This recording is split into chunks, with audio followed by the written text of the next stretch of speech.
Hello, everyone. This is Remix Plum. Welcome to BPT's mini podcast Extravaganza. We got a lot of stuff to talk tonight. I have my guest with me, and on tonight's stream, it's all about the 35th anniversary of a well-known company you may know from Bree, California. They don't make video games anymore, but they used to back in the day, and they made some really great games. Me and my guest will be talking about this and everything in between. But stay tuned, guys. BPT's mini podcast extravaganza starts next after the identification, the channel ID thing, and the countdown. See you guys in a bit. BPT's mini podcast extravaganza starts next.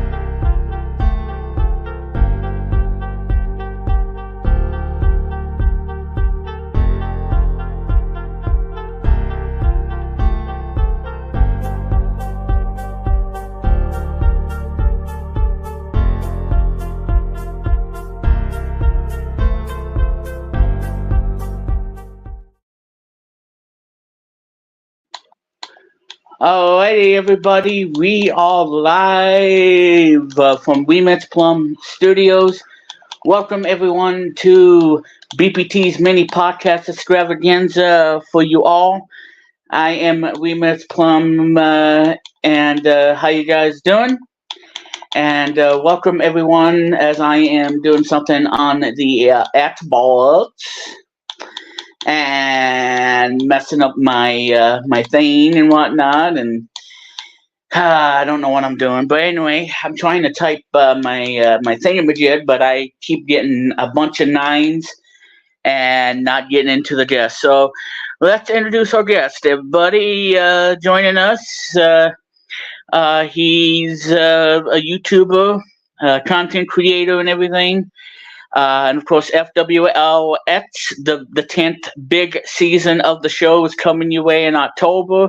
It's going to be the biggest, most baddest, most awesome season that you ever see on the channel.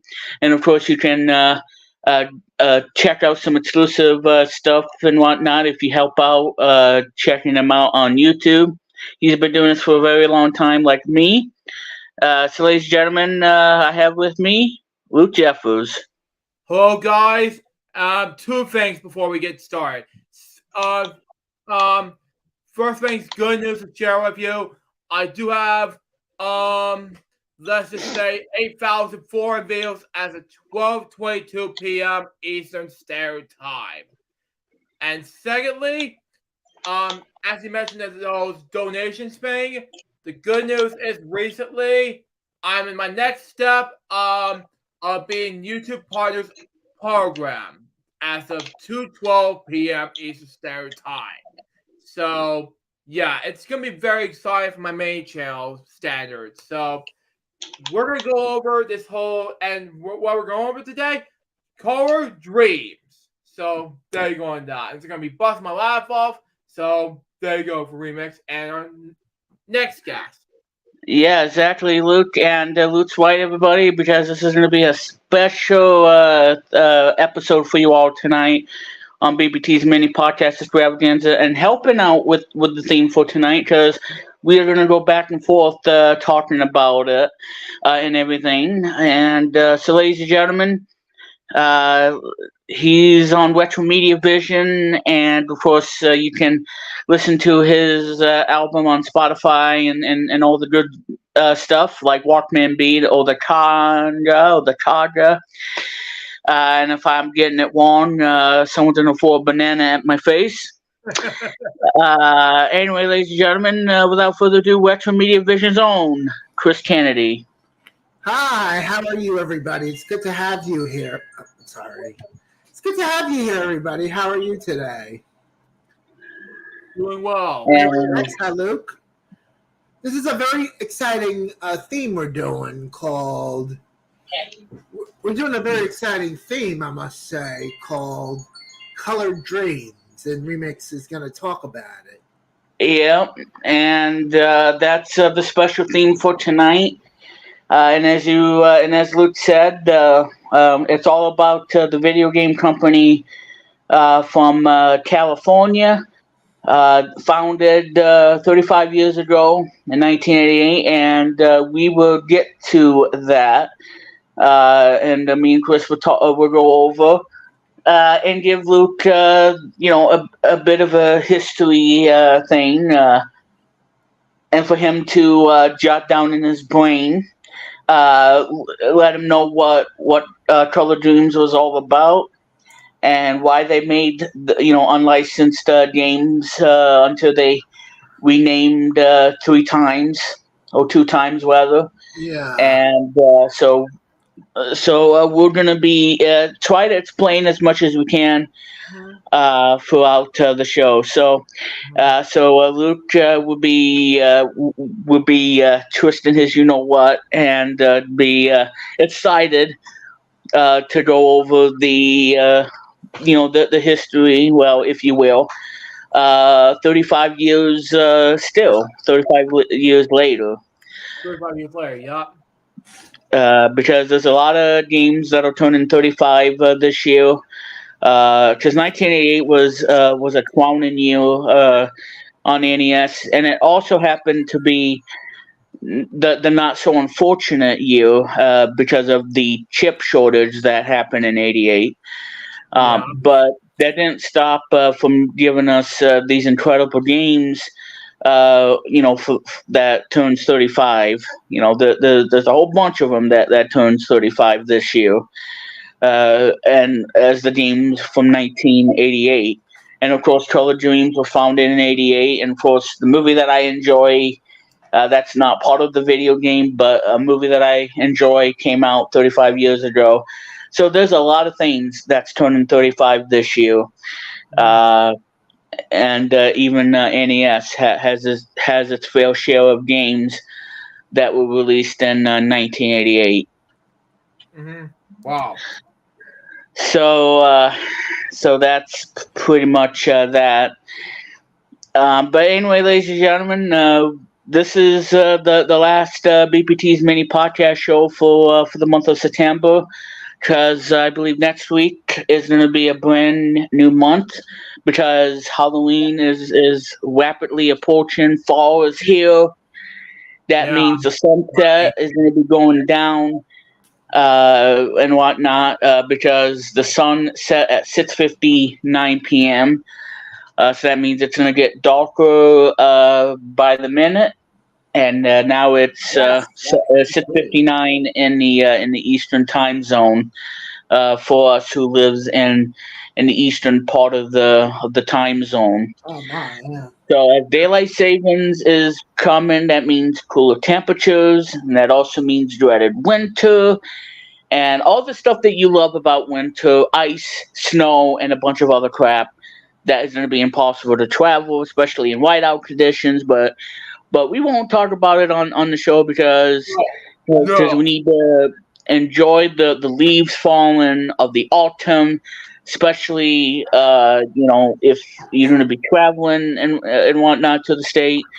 Enjoy not only the nicest waterfall you ever hear, but also the leaves change, and autumn is such an amazing thing in one particular area here in New York, and it's not even but it's across the New York State. Especially you gotta go up further to where I'm at, because I'm right in the central part, but you gotta go way up north to see the beauty that is autumn. So that's something in the planet per se. Yeah, but like I said, only in New York State will you find German Frank hot dogs that are out of this world, and it's all made right here in the lovely city of Syracuse. Yes. So if you want the best German flanked hot dog, Syracuse is the one to go, because you can find it at your favorite grocery stores in central New York, and you will find the best German flanked hot dogs money can buy. Yes, Because definitely. I'm gonna be buying some on Intercart sometime when the food stamps and everything. So food stamps will be going up and everything, which is always a nice plus Awesome. and all that jazz. Thank God. Yep, and in the hot dogs, the German flanked hot dogs, they were $9.99 at this one store not too far from us, about 5-10 minutes and whatnot. It's about, well, I'm not gonna give out location or anything like that, because that's a no. Because if I did, Billy would be like, "Don't you ever do that." Well, Billy, Billy, I think it's way past your bedtime. You need your pom poms and go to sleep. Wow. Oh, and speaking of which, before I get on this whole pom pom thing, I do have two purchases from Amazon, and no, it's not the let's just say. Take your pom pom. Okay, go ahead, Luke. I know it's not the let's just say the one you recommend me, HDMI thing, but it has something. And Christmas around the corner, folks, but it has something to do with the Reagan Bad special, Rudolph the Red-Nosed Reindeer. Yeah, that's a classic. And it has to do with Funko Pops, okay? Mm-hmm. Okay? Sam the Snowman's one of them. Funko Pop related to those. And one of them is a Funko Pop related to Santa Claus, Rudolph Red-Nosed Reindeer version of that. And one's coming on October 2nd to the 4th. The other one's coming on the week of October 23rd through the 27th in the mail. Sounds good. I'm looking forward to this, so it's going to be a huge blast. And I'm looking forward to my 100th Funko Pop to get ready for it. To get ready, exactly. So I'm going to have cake, get ready for it. It's going to be huge, so there you go. All right. As we hit the magic 12:38 mark. Yeah. But Luke. Woohoo, yeah. It's going to be huge, so there you go. Continue on what you're saying. Anyway. And for those of you guys, if you guys are wondering, well, yeah, okay, it's Funko Pop and not Funko Land, because Funko Land was in the 90s and everything. That's where they sell video games. Funko Pop is the kind of stuff that's popular on the internet that you can buy on Amazon or other stuff. But yeah, Funko Land was actually a game store where I was, and where they sell all kinds of retro gaming stuff. We're talking NES, we're talking Sega Genesis, we're talking Super Nintendo, we're talking all the retro goodness. And then it was absorbed into GameStop, and I don't do GameStop anymore because of the weird things that happen, especially when you want to buy a new game, and because they have the new games on display, but when you want to buy it, then yeah, you have that annoying sticker that says new, whatever the price is. So that's why I skipped GameStop, and now GameStop has some other stuff too that they sell over the years, and GameStop's not doing as well as they would like to, but at the same time, retro gaming is because at least where I'm at, about 13, 15 miles, there is some stores that do sell retro video games. I don't know which ones, but I know that you can walk into a video game store and you'll be able to find a retro game that you want to find. Because they have all kinds of retro stuff for people who enjoy retro gaming, like me and Chris. Yes. So it's the cream of the crop, if you will, of retro goodness. And it's about, I don't know, 20, 25 minutes. And like I said, the speed limit's 65, so you'd be vrooming down the highway. God, man. And yeah, 65 miles an hour. And if if the speed limit said 69 miles an hour, I'll be totally freaking out. Oh, God. Yeah, indeed. Hey, Remix, I want to let Yes. you know something, Remix. I can stay past 9 o'clock after all, but I might be expecting a call at 9 or 9:15, but I don't have to go anywhere after all because my friend said she has to do something else at the last minute, so I'll see her another day. So that's good, I guess. Yeah. Yeah, because like I said, Remix. I didn't mean. that's fine. Thank you. No, it's all good. Yeah, I appreciate it. You're very kind. Yeah. Yeah, because it's a special night. Yes. Especially we get to discuss color dreams and everything, as Luke mentioned. I'm excited for it. And just give him in the driver's seat, on how color dreams started and everything, and because this is gonna be a night for the stream, and that's discussing that's doing a theme of color dreams.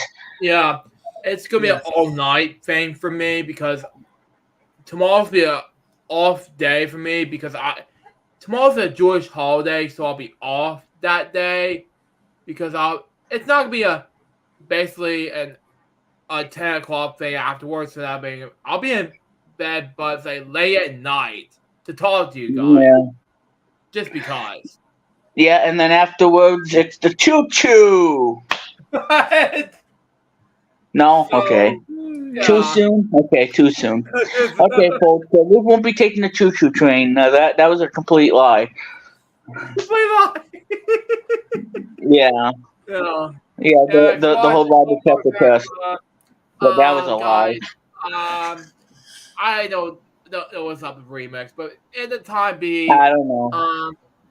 We don't have work that day, so at the time frame, because I'm probably be off tomorrow at work, especially at Rest of the Guys Aqua. The owners at Soul Mars are off because there's a Jewish holiday. So basically, after the stream is over, you and Chris can be talking with me for the rest of the after the stream is over. It's basically to be it. Yeah, exactly. Yes, indeed. It's be all night thing. There you go. Yeah, so like I said, guys,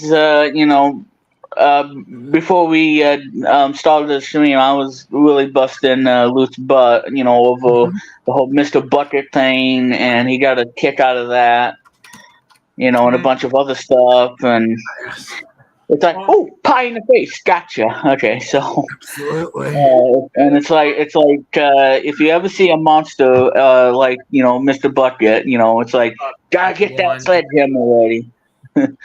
Oh well, and all that I was telling a story with Luke about Mr. Bucket, going down into the water and be like, I won't be rescuing you, and then Mr. Bucket, floating in the water and. Another thing, Remix, I didn't quite mention about it. He mentioned Cookie Monster, And I was trying to mention him about Ernie and Cookie Monster in the bath together. You will never see that happen, folks. Never ever gonna happen. Only one person at a time in a tub. But Cookie Monster will probably want a cookie after he gets done taking a nice bath. And trying to steal Ernie's rubber ducky. But who knows? It's just a matter of time, because when he gets done out of that bathtub, he wants a delicious chocolate chip cookie so he can gain weight. Now that to me is a problem. We don't condone eating a lot of chocolate chip cookies here on this channel or any other channel for that matter.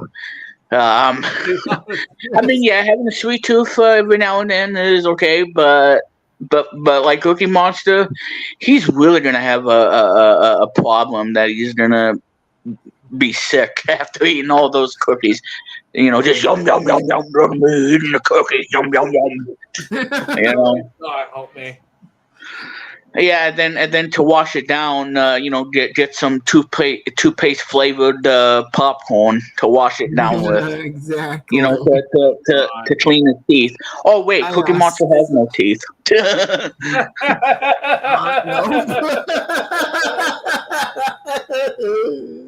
You're killing me, Rebecca. You're killing me.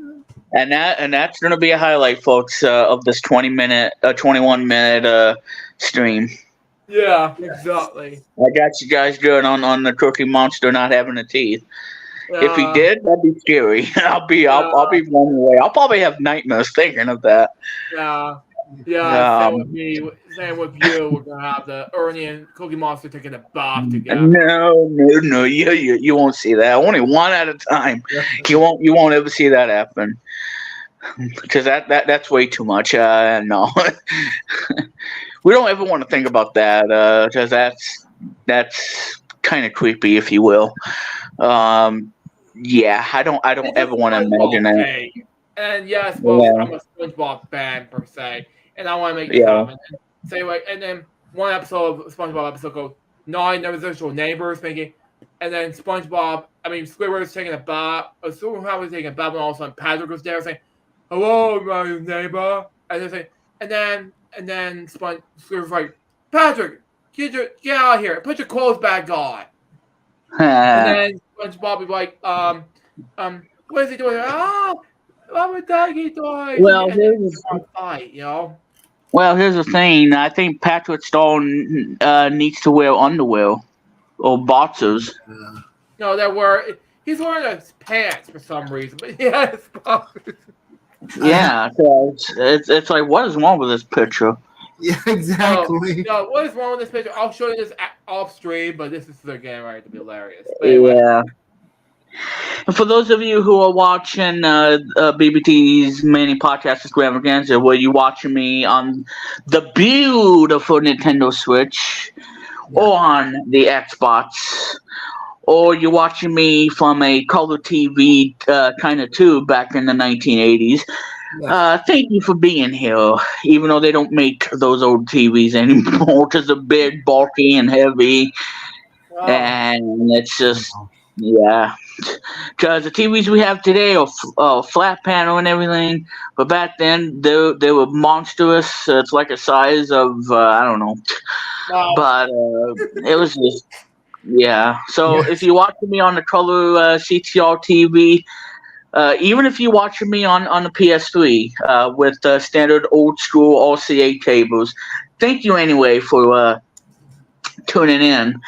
Because like I said, you can watch me on the beautiful Nintendo Switch, like basically in the palm of your hand. You can actually hold the Nintendo Switch and watching the three of us go over some things while you are petting your Nintendo Switch and watching this stream at the same time. Though, just don't drop the Nintendo Switch, or you're gonna have a cracked screen, and I won't be responsible for any of the damages. So I won't be responsible for that. Oh God. So I will not be responsible for any cracked Nintendo Switch or anything for that matter. And just be careful you don't sit on it, because again, because the screen is the whole console. So when you're not using the Nintendo Switch, when you're done watching me on YouTube, on the YouTube app on the Switch, then just put it in the dock. That way you don't have to worry, like, oh my God. And the next thing you know, you have a cracked screen and you feel bad about it. Oh my God, you're killing me. Oh, I know.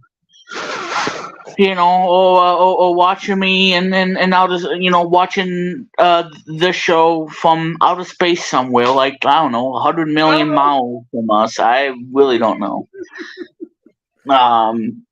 Guys. You guys are killing me.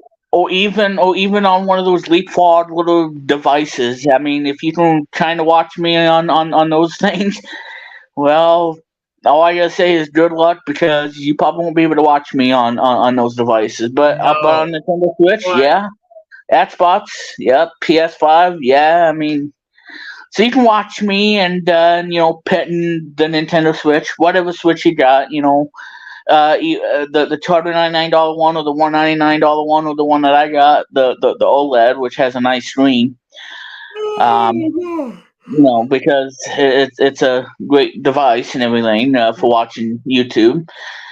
With OLED and everything, and now I lost count. So you lost count. yeah, I'm still getting that feeling of Cookie Monster having teeth. That kind of scares me. Scares you. I'd much rather talk about Mr. Bucket than Cookie Monster having giant teeth that's just ready to nibble those cookies. Yeah. I mean, it's like we every time he eats those cookies, we keep telling him, slow down on this cookie munching stuff, because I mean, yeah, he's blue and everything, but at the same time, he's just munching on those cookies like there's nobody's business. It's like nobody's business. No. It's like send him to like Subway and get 12 chocolate chip cookies at Subway, and then he eats it all in front of everybody. Yeah, that's how you. Cookies are very good. Yeah, That's how you eat flesh. That's how you eat flesh. Yeah, get her done. Yeah. Yeah, because I'll be getting Subway probably, and getting me some sun chips and all that blah blah blah stuff. But yeah, so. Like Art James said, that's the way, and I say now that's the way you do it.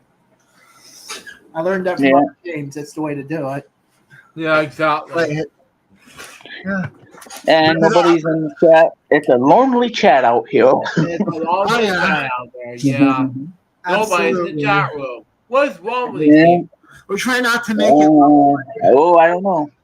I was just trying to be from you a little bit so my mom can sleep over there, so it's probably easier. Yeah. But like I said, I think the chat room is probably full of I don't know, spider webs or something. I don't know. Oh no. Yeah. And for I don't know. It's just a silent little thing.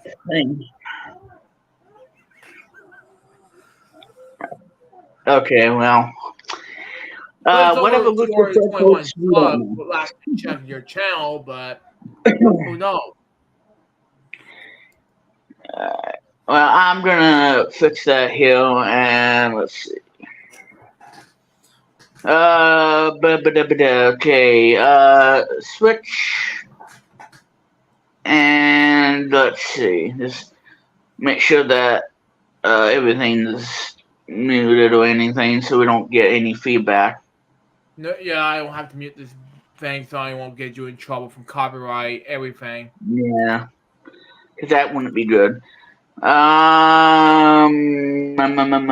Okay. So let me go on to here. I don't know, folks. I'm just looking at some things. Yeah, guys. So as you guys know, the subscriber count is getting there, and thank you everyone who subscribed to this YouTube channel. Definitely means a lot to me, and doing this for a very long time. And even though I don't do it as much as I used to, because of everything that's happened and everything, but I do enjoy being on the platform and busting Luke's butt. Yeah. Whether fees want to try to cross the road to get a golden egg and then come back safely without getting one over. Yeah.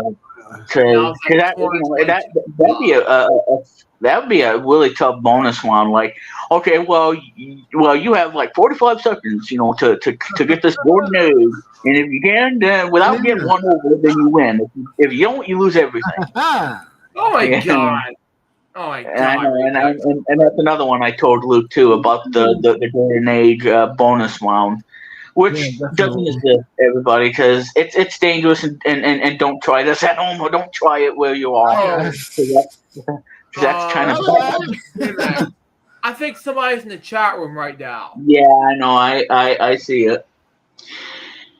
Uh, yeah. No one's in the chat room, but in lights, and we're all out. Yeah, that's kind of creepy.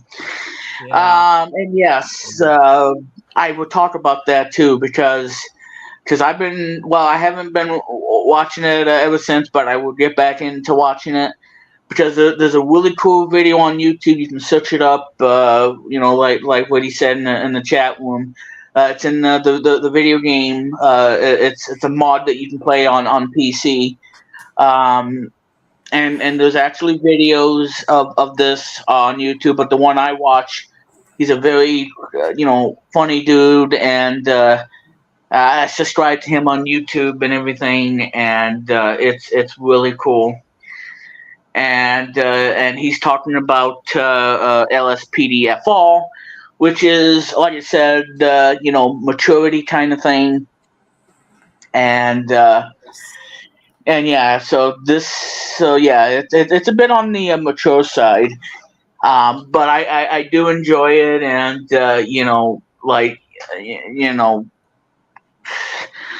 it's just like from like car pursuit chases, Oh, yeah. or getting shot at and whatnot, and it's just it's a bunch of chaos. It's kind of like a real life version of the TV show that you remember back in the good old days, Yeah. and in a video game form. And this guy does it so well, and I don't know if he's done videos and whatnot, but I do watch it, and I think it's really entertaining. And he has a lot of subscribers on YouTube. I don't know if I should mention it or not, but yeah. So he has a lot of videos. He does the OCRP that he has. I know he does the LSPDFR videos and whatnot that are entertaining to watch. Hearing the good old commentary, where he drops a couple of the F-bombs and stuff, but it's really cool. It's really cool. LSPDFR, the videos are really entertaining, but do be aware that it's mature viewership. Because it's not for the faint of heart, and it's kind of mature level. But at the same time, if you're old enough, you will really enjoy it. You really enjoy it, folks. Just like trying to fit the piece in the game of Tetris, and you got that T shape thing, and you trying to do a T spin, but when you try to do the T spin, it fails on you, and then you sit there and cry because it didn't rotate, and that has happened to me quite a few times playing Tetris Blast, because when those pieces falling faster, the reaction time drops, and if you don't rotate in time, you're just gonna be sitting there crying, and then and I'll probably cuss at the game too. I mean, why not? Yeah. But yeah, it's a really awesome game. 1996. I know Luke did this game on FWL, and we even I even said in the intro, FWX is coming in October. Yeah. So just want Look to up give a for it, shout out folks. to FWLX. Yeah, I hate to say his name, but it's been 3 days ago. But one of my friends posted on social media thinking, fandom banned him as well. But I hate to say the name, but my friend posted on something, but I'll say it in the private chat, but don't say it out loud. But I won't. It is. We want to keep that. Because like I said, gotta keep this safe. And what I forgot to do is made this for subscribers only. So I'm gonna do that real quick. So that way we don't have any mayhem going on in the chat. But yeah, you guys can chat and everything. Just we don't need a bunch of mayhem going on in the chat because No. I really As far as because I really don't. Okay. what game you talking about earlier today on my FUL stream earlier? Blah, blah, blah. I actually Tetris Blast. I think. Oh, Tetris. I think Oh that's what I said. yeah, that game. Okay, well, I do have it set for subscribers only. Okay. Yeah, I'm just double checking and see if I got this for subscribers only, and I do. Yeah, I already saw it. It's for subscribers only. And by the way, good news, you had 222 subs. Yeah, that's a lot of subs. Okay, yeah, so I do have it on subscribers. So let me know, guys, if in the chat room you seen that I have this stream for the subscribers only, so we can keep the nasty junk out of the chat. Because it's for subscribers only. And no, it's not coming from your stream. It's coming from somebody else's thing. So we're safe. Because we want to keep the chat room nice and comfy for everybody to enjoy and to interact and talk about gaming or whatever they want to talk about. Keep it comfy, if you will. Yeah. Because I don't want to I don't know have I don't know a dog come after you. I don't know. Yeah. It's like the Chihuahua banhammer, as they say. Victor says. Oh yeah, it's on. Yeah, I know. Yeah, I saw it. Yeah, it's on PC. Yes, it's a PC mod of Grand Theft Auto 5, GTA 5. And there's one guy that I watch on YouTube that does an amazing episodes of that. Some get intense, and some, people freak out in the game. They want to try to one over somebody, like one over you or one over a pedestrian in the game, because they're freaking out and they're trying to get away from the scene without them getting involved in it. And then all you're trying to do is not get one over by an idiot who's clumsy, and then you end up getting killed while on duty. Because there's a lot of things happen in that video. It's great.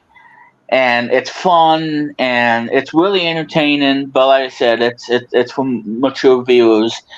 Because like I said, this game does not mess around. Because I play it on Xbox, and it's on Game Pass. Have an Xbox controller.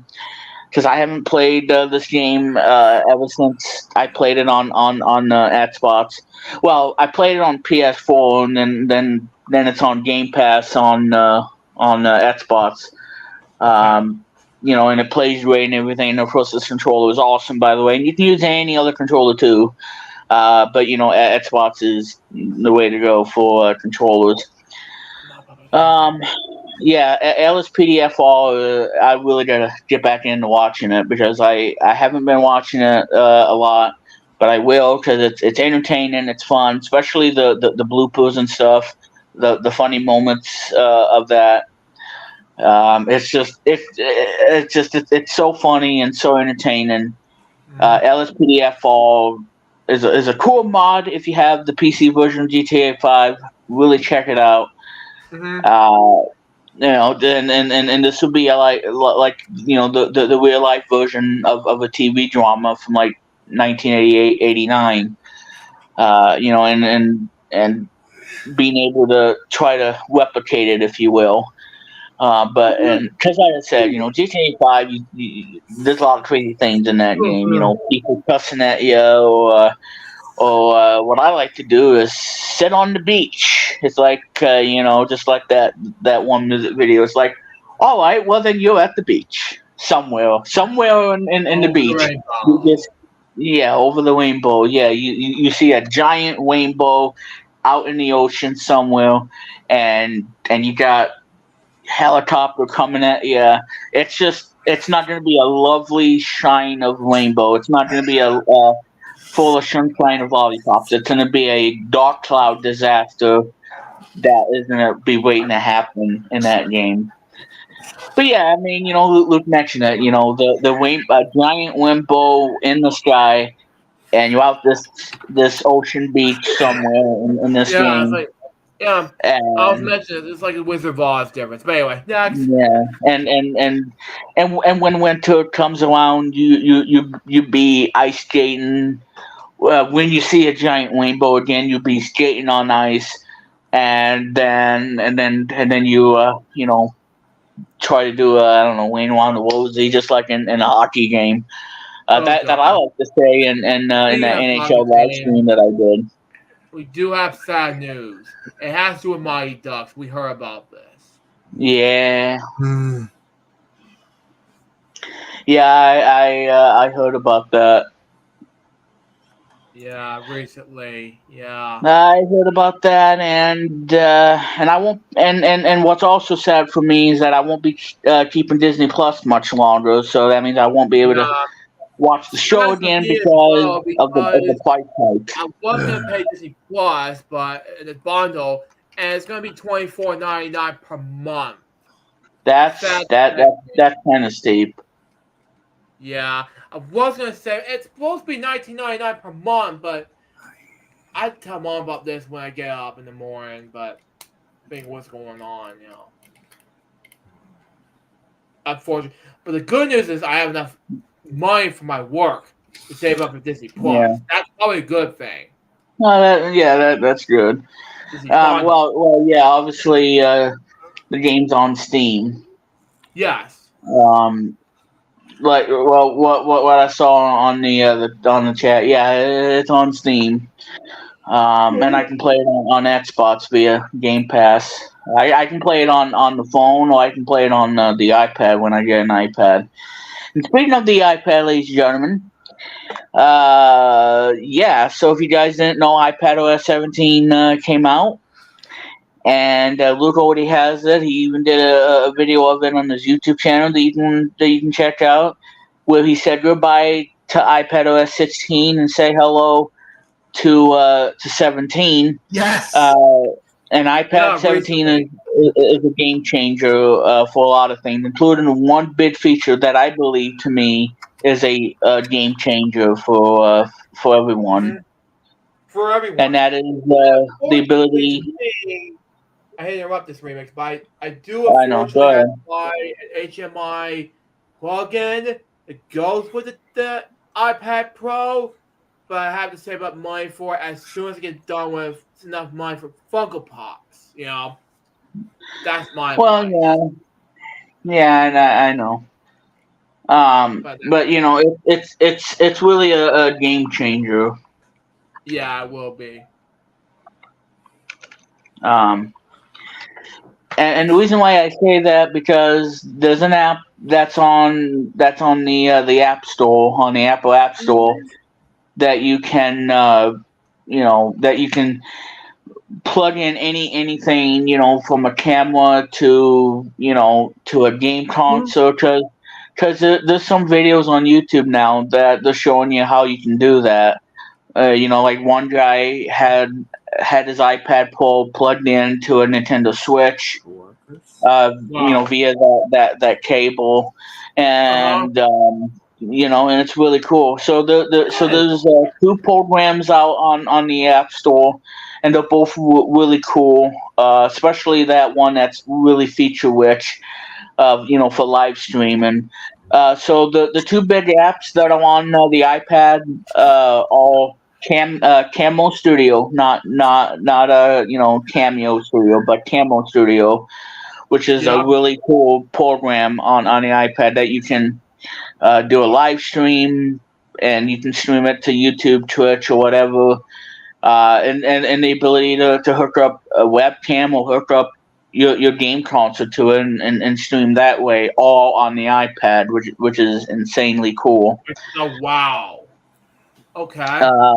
And another one is a way that you can just plug in, a game console to the USB-C to HDMI port, and you'll be able to hook up anything, PS4, PS5, or even Xbox or the Switch, and it will turn basically any iPad into a portable monitor that you'll be able to really, enjoy the capability of playing a game and whatnot. So you see, everybody, iPad OS 17 is a game changer for that one feature, but I really hope that in the near future they're gonna hopefully they add the ability to give us true type font or open true type font and open type font, and that way we can use custom fonts that you find online and be able to install it and then use it in the programs that use fonts like the Office apps or the Apple iWork apps. Or any other app, and just have the ability to use the fonts that you want to use on the iPad. I see. So that's one thing I want them to do. Yeah. And if they can do that, that put a smile on my face. Yeah. Oh, and there's another feature I really, really wish that iPad Pro really want to do in iPad OS 17 or 18 in the future. Bring something really unique, because I wish the plugin goes with yellow, red, and white plugins from USB-C. That's really, I really wish, I really want them they wanted to do, to digitalize my tapes into a commentary. Right. That's my advice, for gameplay sakes. Yeah. But for I know what you're talking about. I know what you're talking about, Lou. Yeah. Just my advice, So it's just for future references for iPad Pros, Yeah. So you already tried. I think you already tried hooking it up to the iPad, and it probably didn't work out for you. Yeah, the iPad Mini at the time, yes, and unfortunately at the time, I don't think it's not USB-C. This works with USB-C. That works just fine. So it'll have to be that way, or just have to be with the works the way it used to be to make eligible such quote content in the future. So that works just fine. Unfortunately, no home button. That's a big problem. So when I first reacted to this iPad Pro, but that's a game changer. The iPad 10 doesn't have a home button, and that's okay because like I said, you really want to be able to enjoy the screen, and that's why they got rid of the home button on the 10th gen iPad, and I'm totally fine with that because it's much nicer, and I think overall it just looks much nicer if it didn't have that home button. I mean, it looks nice and everything. Even the iPad Pro is a stunning piece of artwork, piece of art, if you will. In the early days, when I first started loving Apple, in 2005 of December, I used scrolling up in the piece of iPod Classic at the time. Then in 2010, I pressed it was home button. Then 2023, now 13 years later, it's gone now. So I'm using this high definition resolution, so that will work just fine. And for me, I don't think that's a problem because again, I really like the design of the iPad 10. I know people they're saying stay away from it. Well, for me who never had an iPad before, this is something that I'm gonna consider I getting. did. Now, even though it's a bit on the pricey side, that's probably the biggest con I have with the 10th gen iPad is it's just the starting price. I think to me is probably the Achilles heel of the tablet and why it's not doing as well as Yeah. people are buying an iPad ninth generation because the iPad Yeah. OS 17 is compatible with the ninth Yeah. gen iPad. It was actually 3 times that I have an iPad before. One in 2013, one in like 2015, the other one in 2019. Now with this in 2023, that was a game changer.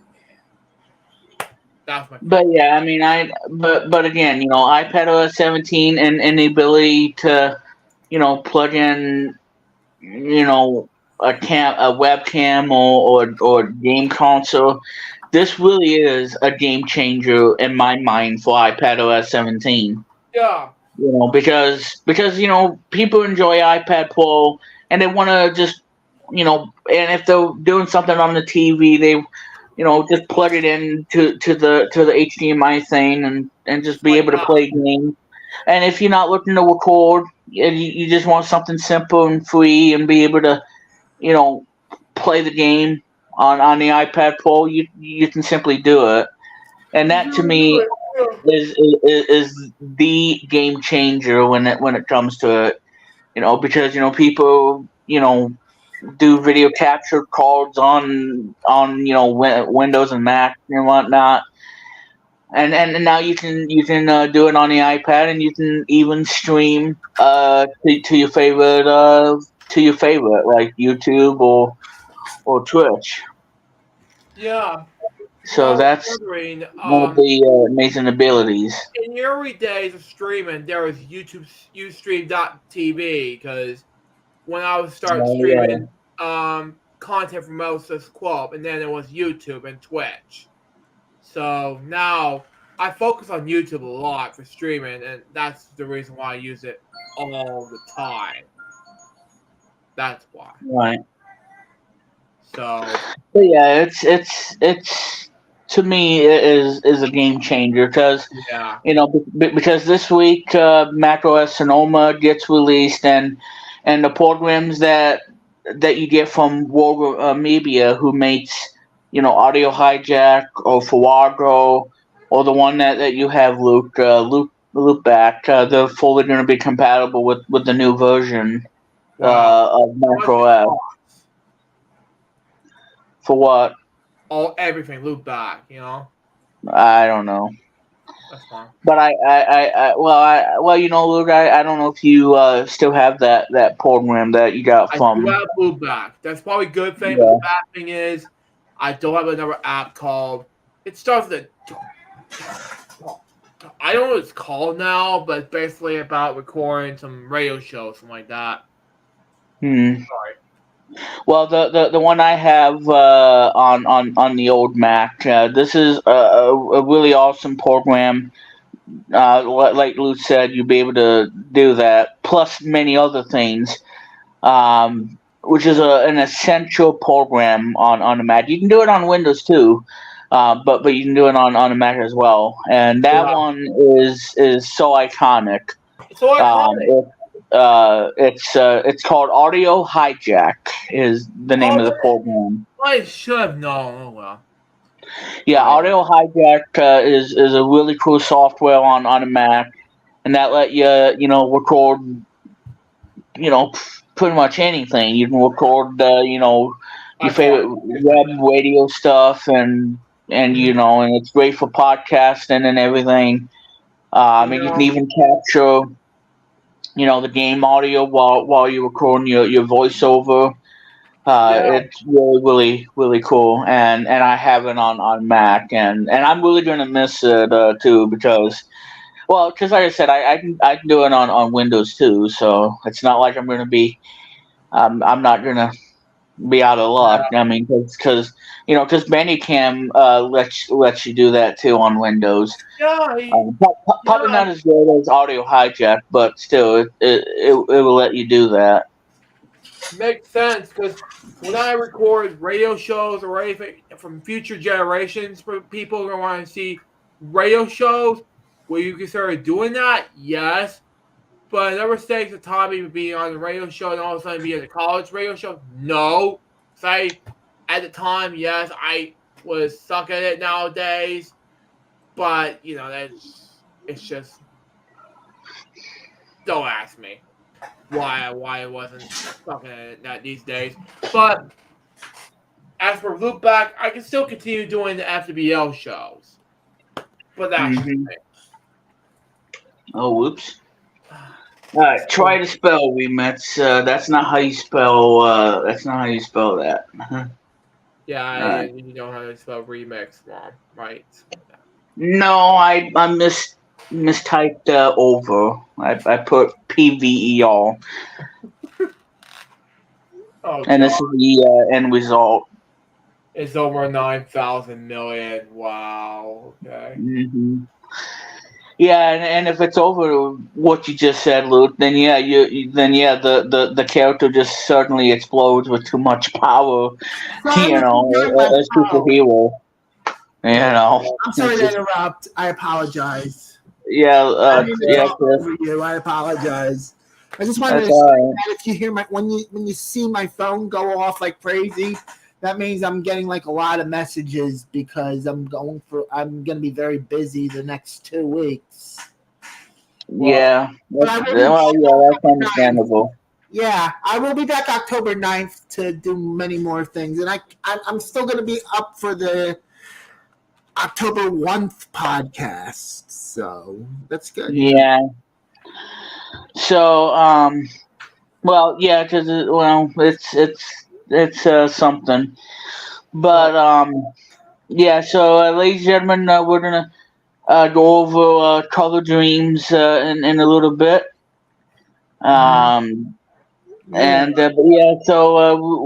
anyway, guys, like I said, I hope you guys are enjoying the stream tonight. And I know that the chat room is been kind of quiet, and then it picked up steam, and then I'm just sitting there saying it's over 9,000, trying to breathe out my last fart joke on the chat room. Yeah, we are at it. Yeah, especially seeing the three of us, the three dudes on StreamYard. For you guys seeing us on the Nintendo Switch, in the portable form, that'd be really cool. Yeah. But anyway, but I didn't mean to do that. Anyway. Yeah. Yeah, I know we get in trouble, but thank God it's non. Yeah, it's over 9,000 people. It's over 9,000. Over 9,000 million. Yeah. Because I made up. Yeah, and if you guys don't know why I say it's over 9,000, because it's one of the most famous lines in the TV show that I used to that I watched on Cartoon Network back in the day when it was part of Toonami from 98, 98, 99-ish kind of thing, if you will. Because I remember this fondly in my head. And that would probably be a theme that we should probably do. I have some news before you get to talk about Color Dreams. Color Dreams. Yeah. Well, like I said, we'll be discussing about Color Dreams because there's some things about the company. Yes. And everything, and Chris can tag along, going over the game. I don't know everything about Dream. I do not know everything about Color Dreams, but I can tell you what I do know. Okay. Yes. So be on the lookout, guys. Like I said,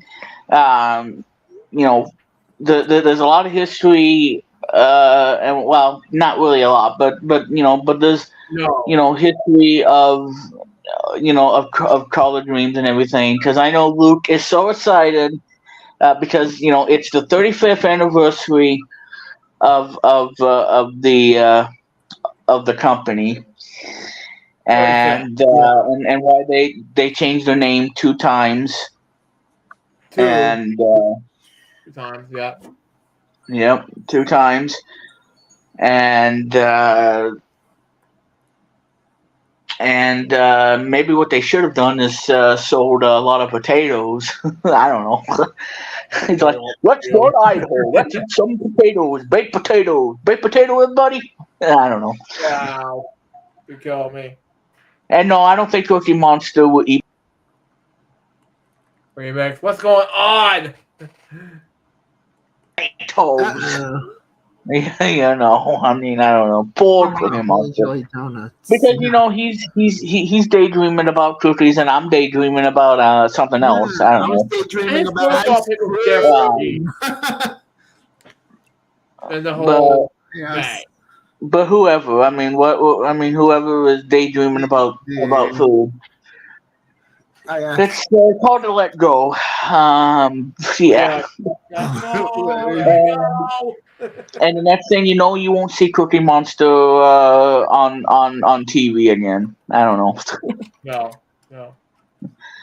But yeah, so as I was saying, it's over 9,000 was used in an episode of the show Dragon Ball Z from 1996, even though it's from like '89 or whatnot. But it was on Toonami back in the day when Toonami was good and when Cartoon Network was good, and now Cartoon Network's they kind of shortened the length of cartoons and whatnot. So now, Adult Swim is coming right in the afternoon, and and you got.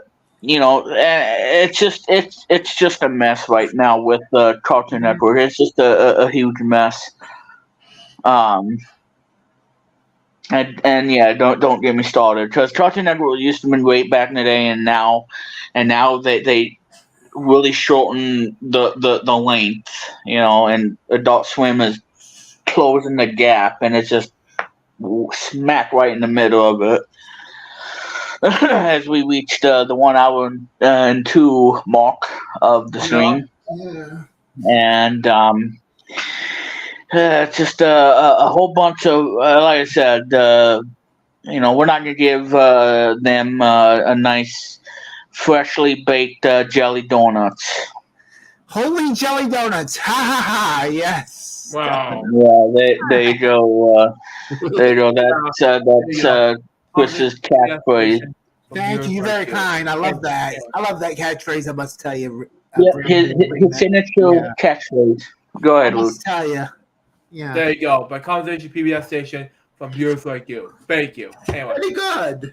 And it's like, welcome to Teletubby Land. And I got Luke laughing over that Teletubby joke on Discord. It was really funny. Wow, that Teletubbies peeing joke. Yeah, I know, that really started it all, and I kind of won't go too far on them, but let's just say, folks, that it was pretty unpleasant for one of the Teletubbies. Let's just say that in the podcast. So I digress. Yeah, we don't want to go over that, but yeah, it was really funny and everything. But anyway, yeah. So in all seriousness, folks, like I said, it's over 9,000 was used in an episode of Dragon Ball Z. I believe it was episode number 28 or 29. Where I think it was 28, where he said,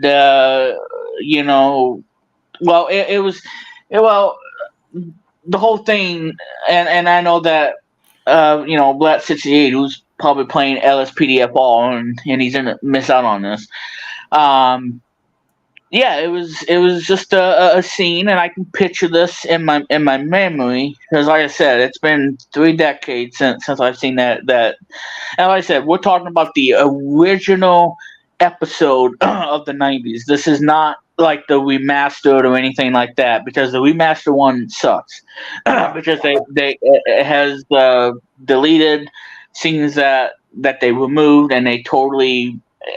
Basically, what I'm saying is that they completely botched the remasters, and of course, for them to get rid of the original and just have a remaster with replacing a clip and whatnot. I don't know who thought it was a good idea to kind of ruin the childhood of the '90s watching Dragon Ball Z on Cartoon Network on Toonami at around 5 p.m. or 5:30 p.m. Eastern back in 1998-99. That was a really bad idea. Anyway, yeah. So it was and the two villains in the episode, Nappa, the giant bodybuilder who, like Arnold Schwarzenegger. Number two, Vegeta, obviously. And yeah, Vegeta still has that hard temper in his brain, like Shadow the Hedgehog in the Sonic video game. It's like if Vegeta was Shadow the Hedgehog, that's how you would have the two together, and then Goku would be like Sonic, right? But anyway, when Goku arrives because his son got kicked, got brutally really injured and everything from a brutal battle between him and Nappa and everything, and Piccolo is gone because he took care of him, and he's gone and everything, and so he got killed. And then Goku arrives in time, gives him the Gonzo bean. I don't know, Gonzo bean, something bean, and then he gets better and everything, but still don't want to, can't fight and everything. But anyway, when it's time for that all important battle between Goku and Nappa, you know that things were gonna get serious in a heartbeat. And before the battle begins, Nappa goes to his friend, or sorta his friend, if you will. It's like what does the thing say on his visor, and then he reads the power levels of Goku and everything, and then out of the blue, he takes that visor and he smashes it with his bare hands, and then he screams and he shouts out, "It's over 9,000!" And then Nappa replies to the whole thing about 9,000, because he's like, oh my god, he's over 9,000, and he's like, he can't believe it, he don't want to, and he says that it can't be right, and it's true and everything, and then the battle begins, and Goku just no sweat, he just takes him down, and this is a giant guy who's ready to to pound you, just like in Mike Tyson's Punch Out with that one guy, that bald guy or whatever, who has that Ganon laugh, who laughs at you and whatnot. And fun fact, when you get a game over, yes, him. Yeah. And fun fact, if you get a game over in Zelda 2, you actually hear Ganon laugh, and it's the same guy that's in Punch Out. Yeah, That's in also, and it's really terrifying. Mr. Sandman laughed the same exact way, along with Super Macho Man, only for a second though. And I think Luke is out of his mind. No, I'll sleep it. There's a sound clip of that laugh. I think Luke. I think Luke is far away in a galaxy where I don't know. No, I'll sleep it. Yeah. Well, I hope we're not going to put you to sleep, Luke, because we got Color Dreams coming up. So. Thank God, yeah. But anyway, yeah. So, but like I said, guys, you will not find the original master episode of this particular one, because I think I had it on videotape when it was perfectly legal back in the day. Yes.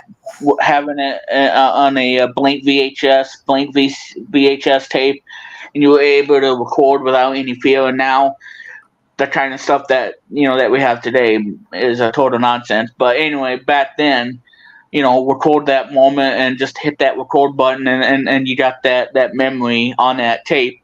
Yes. So long enough, if the tape doesn't jerk around up and down Oh and yeah. messing up the frame, because that to me was the biggest thing about the VHS tapes. Any kind of VHS, the movies or the blank VHS, is that they would degrade over time, and you will notice some jittery kind of thing, and that's what happened back in the day with the whole VHS. And I know Luke can. I know that Luke has a lot of fond memories about VHS tapes and everything.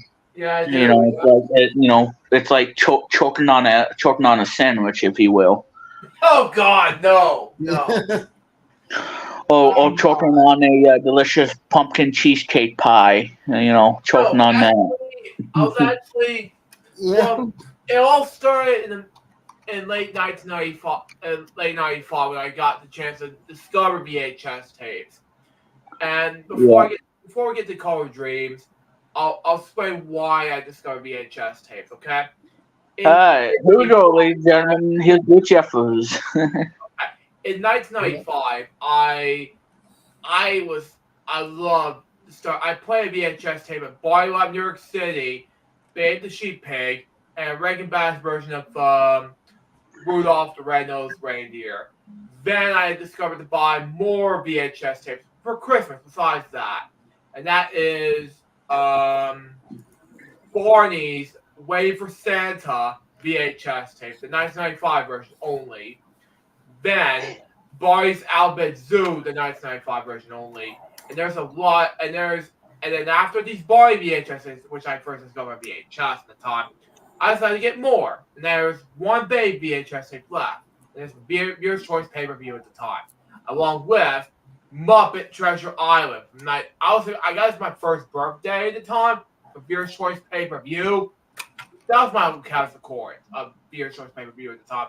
James and the Giant Peach and Viewer's Choice pay-per-view at the time. Not on VHS, but there you go. And I'm not sure what else he recorded, but he recorded something very unique for Viewer's Choice pay-per-view at the time. But that's just me. But after that was over, when I got in school, I got more interested to buy more VHS tapes besides that. And then Barney's Once Upon a Time, things like that, yeah. But then I found one VHS tape on Big Comfy Couch, Teletubbies, Mr. Rogers, and Sesame Street. Oh my God, remakes are killing me. But anyway, but then after that, I was more interested in getting more VHS tapes at Media Play. And that was my first discovery of Media Play at the time. I was in 2002, fun fact. And that was my first bought VHS tape at the time. Then I got Kelly's Flea Market. Then I got in the year, it was like late 90s, early 2000s. My first VHS tape I got in the oh my God, help me. Anyway, in 2009, and my first discovery VHS tape at the Kelly's Flea Market at the time was called 10 on VHS. So, but not at the time. Not doing it anymore. Continue, Luke. I'm editing it, so you do that, and I'll fix this. Anyway, it was called 10, and very young in the early age. I never heard of these movies. There are rated R movies. I was too young to see rated R movies. That was it, but that's just me. But then afterwards, I bought the VHS tape of I don't know all, but basically about I played a movie on All I Want for Christmas by accident for some reason, but then another tape called, let's just say, Unforgiven, Bodyguard, and things like that for some reason. And then I recorded some 2 Disney tapes for some reason. Well, before that, I'll get to that a little bit. And when I was 8, I first recorded VHS tapes from a VHS from discovering my mom, December 2003. I record VHS tapes on VCR, on VHS. So I wanted to do this for my mom. So it was a Playhouse Disney tape at the time. I want to record that. JoJo Circus, first of all. Second of all, another show called Wiggles and Stanley and things like and Bully Polly, things like that when I was first before as a kid. I had that press. And then afterwards, I had cable until March 2004. So I can get stars on there. This was the first thing about shows like that. And afterwards, I want to get another show called, another thing called Toon Disney, which I loved as a kid. Which, by the way, they have shows that I like as a kid, which I record on TV. And after that, there was a lot of things to record on TV, which I'll get down to Disney Plus the past, which you saw some of it you saw on YouTube. The commercial breaks, by the way, not the whole show. That's a big no-no. But after like 5 years of that, I have playing, of course, the VHS tapes Discoveries. There's no more VHS tapes after 2006 release dates, by the way. I have a lot of fond memories VHS tapes, by the way. Except for the fact I bought a buttload of VHS tapes. And the discovery of YouTube 2006 of May when I first discovered YouTube, but that was my first discovery of Smosh and Teen Titans. Teen Titans when I first watched on Cartoon Network. That was it, not on YouTube, but things like that. But anyway, SpongeBob Pants, not on TV, but on YouTube. And especially Timeline, but it was on TV back in the day when I first watched it. But it's also on YouTube when I first watched it. And then something like that. And then it's a lot of VHS tape. The last VHS tape that I held, it was on 2016, and it was in Japan. And that was the last VHS tape that I ever held. And I never really get a chance to record TV on VHS after that. So after this holds, I have fond memories VHS tapes after this. So my biggest memory of VHS is a rainbow VHS tape I've ever seen. It was on a rainbow. So I thought, okay, let's bring a VHS tape in the holds. So yeah. So after this is over, let's say it was an essay store nearby us. I thought it would be great for me to get this.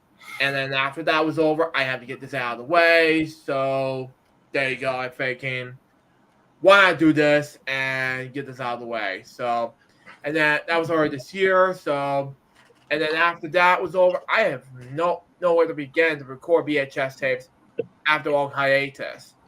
So, and then years went on. It was at DVDs, which is it was going to be no longer in business. There was Blu-rays, there was 4K Blu-rays. So there you go. Now let's get back in the thing and then Color Dreams remix. Chris? I'll be right there. Yeah, you gotta look. Okay, no problem. Let me X out the trailer. I'm going for a lot. Okay, let me hide that. The fractal. Okay, stand by, everybody, please. I'm sorry. I'm right here. Remix. Yeah, that's fine, Chris. Thank you. You're very kind. Oh, God. God help me. My computer. I can't help it. My computer. I know. Oh, wow. This will be an exciting new podcast show. Oh, my God. What podcast? Oh, I should do actually, Luke, there it is. Yep. Oh, nice. Oh, your podcast? Wonderful. Yeah. Well, it could be either on my show that Luke can have this segment, or he can make that exclusive to his show, and he'll that probably be a great thing, Luke. Something. I think it would be on both. It depends. Well, it really depends. Meaning that have a double duty crash course. Crash course would be good. Yeah. I talked about this many times on recess jokes, Blue's Clues jokes, board jokes, and everything, but I really love to do that. Yeah. Oh my God, it's over 90 billion. I just had to do it, Luke. I just had to do it. Jesus. It's like a Jimmy Neutron Boy Genius Jimmy Neutron episode. Trade face. Like, what are you doing in my room? I am Ramus. What are you Oh, doing Luke, here? you are gonna get me for this, Luke. Yes, definitely. Yeah, and like I said, we don't need a tuna sub after the crash course. That was funny. 69, negative 69. You Oh,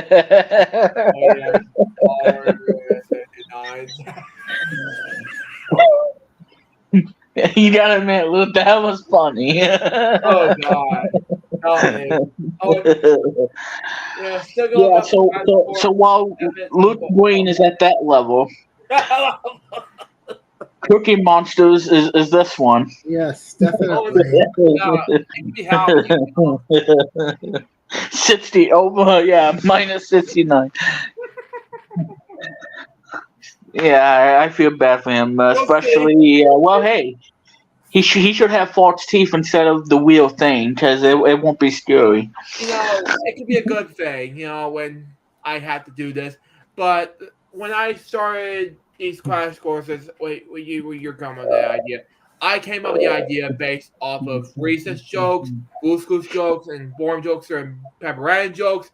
And there were things like came up with these huge mini segments with crash course segments, but high that price. But anyway. Yeah. Anyway, on to the Color Dream segments we have all day. Anyway. Alright, well, hang on a minute.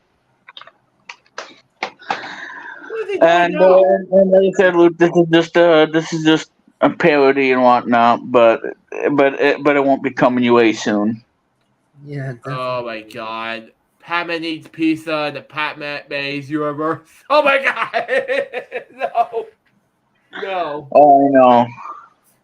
No. I know. It's just like shame on you for coming up with that.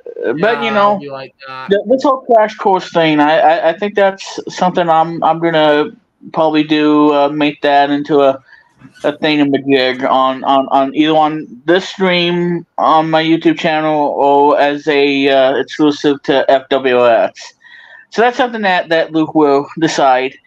Give and he'll give you a crash course of everything. From what he just did earlier tonight on the podcast, going over the VHS stuff, and it can be anything. It can be Taking giving you the viewers a crash course of everything. So that might. So hey, Luke, like I said, 2023 Women's Plum Studios / Luke Jeffers with that amazing idea. Would that be an amazing idea? Yeah. I say we'll go with both. Yes. Like podcast Extravaganza and my FWLX. That'd be exciting. It can be an or, but it could be happening. Alright, well, hang on a minute. What is it? No. Oh, okay. Well, after one more fart joke, it's gonna be Color Dreams. Yeah. Some doing Planet Space Left by is. Oh my God. -0. Yeah. So anyway, guys, there's my crash course, if you will, talking about episode 28 of Dragon Ball Z. I think the title of the episode, I think it's called Goku's Arrival, if I'm not mistaken. Wow. That's probably the name of the episode, because like I said, I've seen all the episodes up from like episode 1 to 30, because like I said, 28 gets intense, and then 29, the real battle begins between Goku and Vegeta and everything, and then after that brutal battle they had, then yeah, because like I said, the battle was not over, and the battle was just getting started. So Goku may have won the war, but like I said, the whole thing continues on. Yeah. And I know that there's a lot of great moments in that show. And again, for me, it would be episode 28 of the very first season. Yeah, I can help.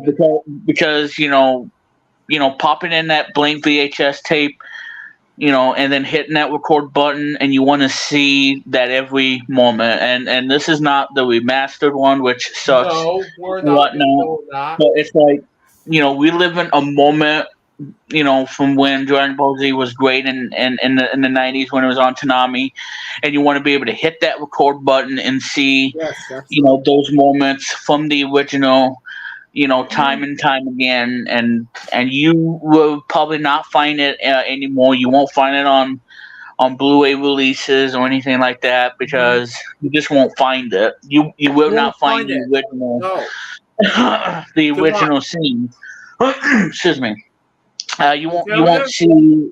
Yeah, I just got a horse. I'm trying to get out of it from my mouth. Yeah. Okay. It's just a stubborn donkey who can't get out of my mouth. But anyway, yeah. So that's my crash course on Dragon Ball Z, and I love talking about it. I enjoy talking about it because cartoons are my thing. Wow. And I think that's something that I'm probably thinking about doing, and then I know we'll probably want to do a theme of Jetix and everything. I think that's something we can probably do too. Yeah, Right before I call it quits on the podcast Extravaganza, because like I said, this stream and everything that I've done up to this point is going to be absorbed into a brand new show that I'm going to be doing, and I want to try to, because like I said, I think this formula works and everything, and not making it too much like Vlog Weekly, what it was back in the day. Yeah. But try to, but just to make it my own, and for the viewers out there, and make it my own, and because like I said, Vlog Weekly is dead, never coming back. Never coming back. Nope. And unless I can react it's finished. Episodes, I will, but not new episodes. Absolutely finished. Because like I said, this new podcast is going to outshine Vlog Weekly day and night. Stay in it. But we'll stay in it for many podcast Extravaganza streams. But we'll stay for unless the new stream podcast for newer episodes. Not sure where the day will be. You have to find out for yourself. Yeah. So anyway, guys, like I said, Cookie Monster -69, whatever, and oh yeah, and Walden needed to tune a sub from Subway after the crash course from the Crazy Bunch himself, and Loot's Brain, which is just so mind-boggling to reach that amount. You're killing me, Remax. You're killing me. And mine would probably be at like, I don't know, 60 million. if I have to guess, yeah, probably 60 million or so. Yeah. Just because I do have my brain cells intact, unlike some other people who don't have any brain cells. Ooh.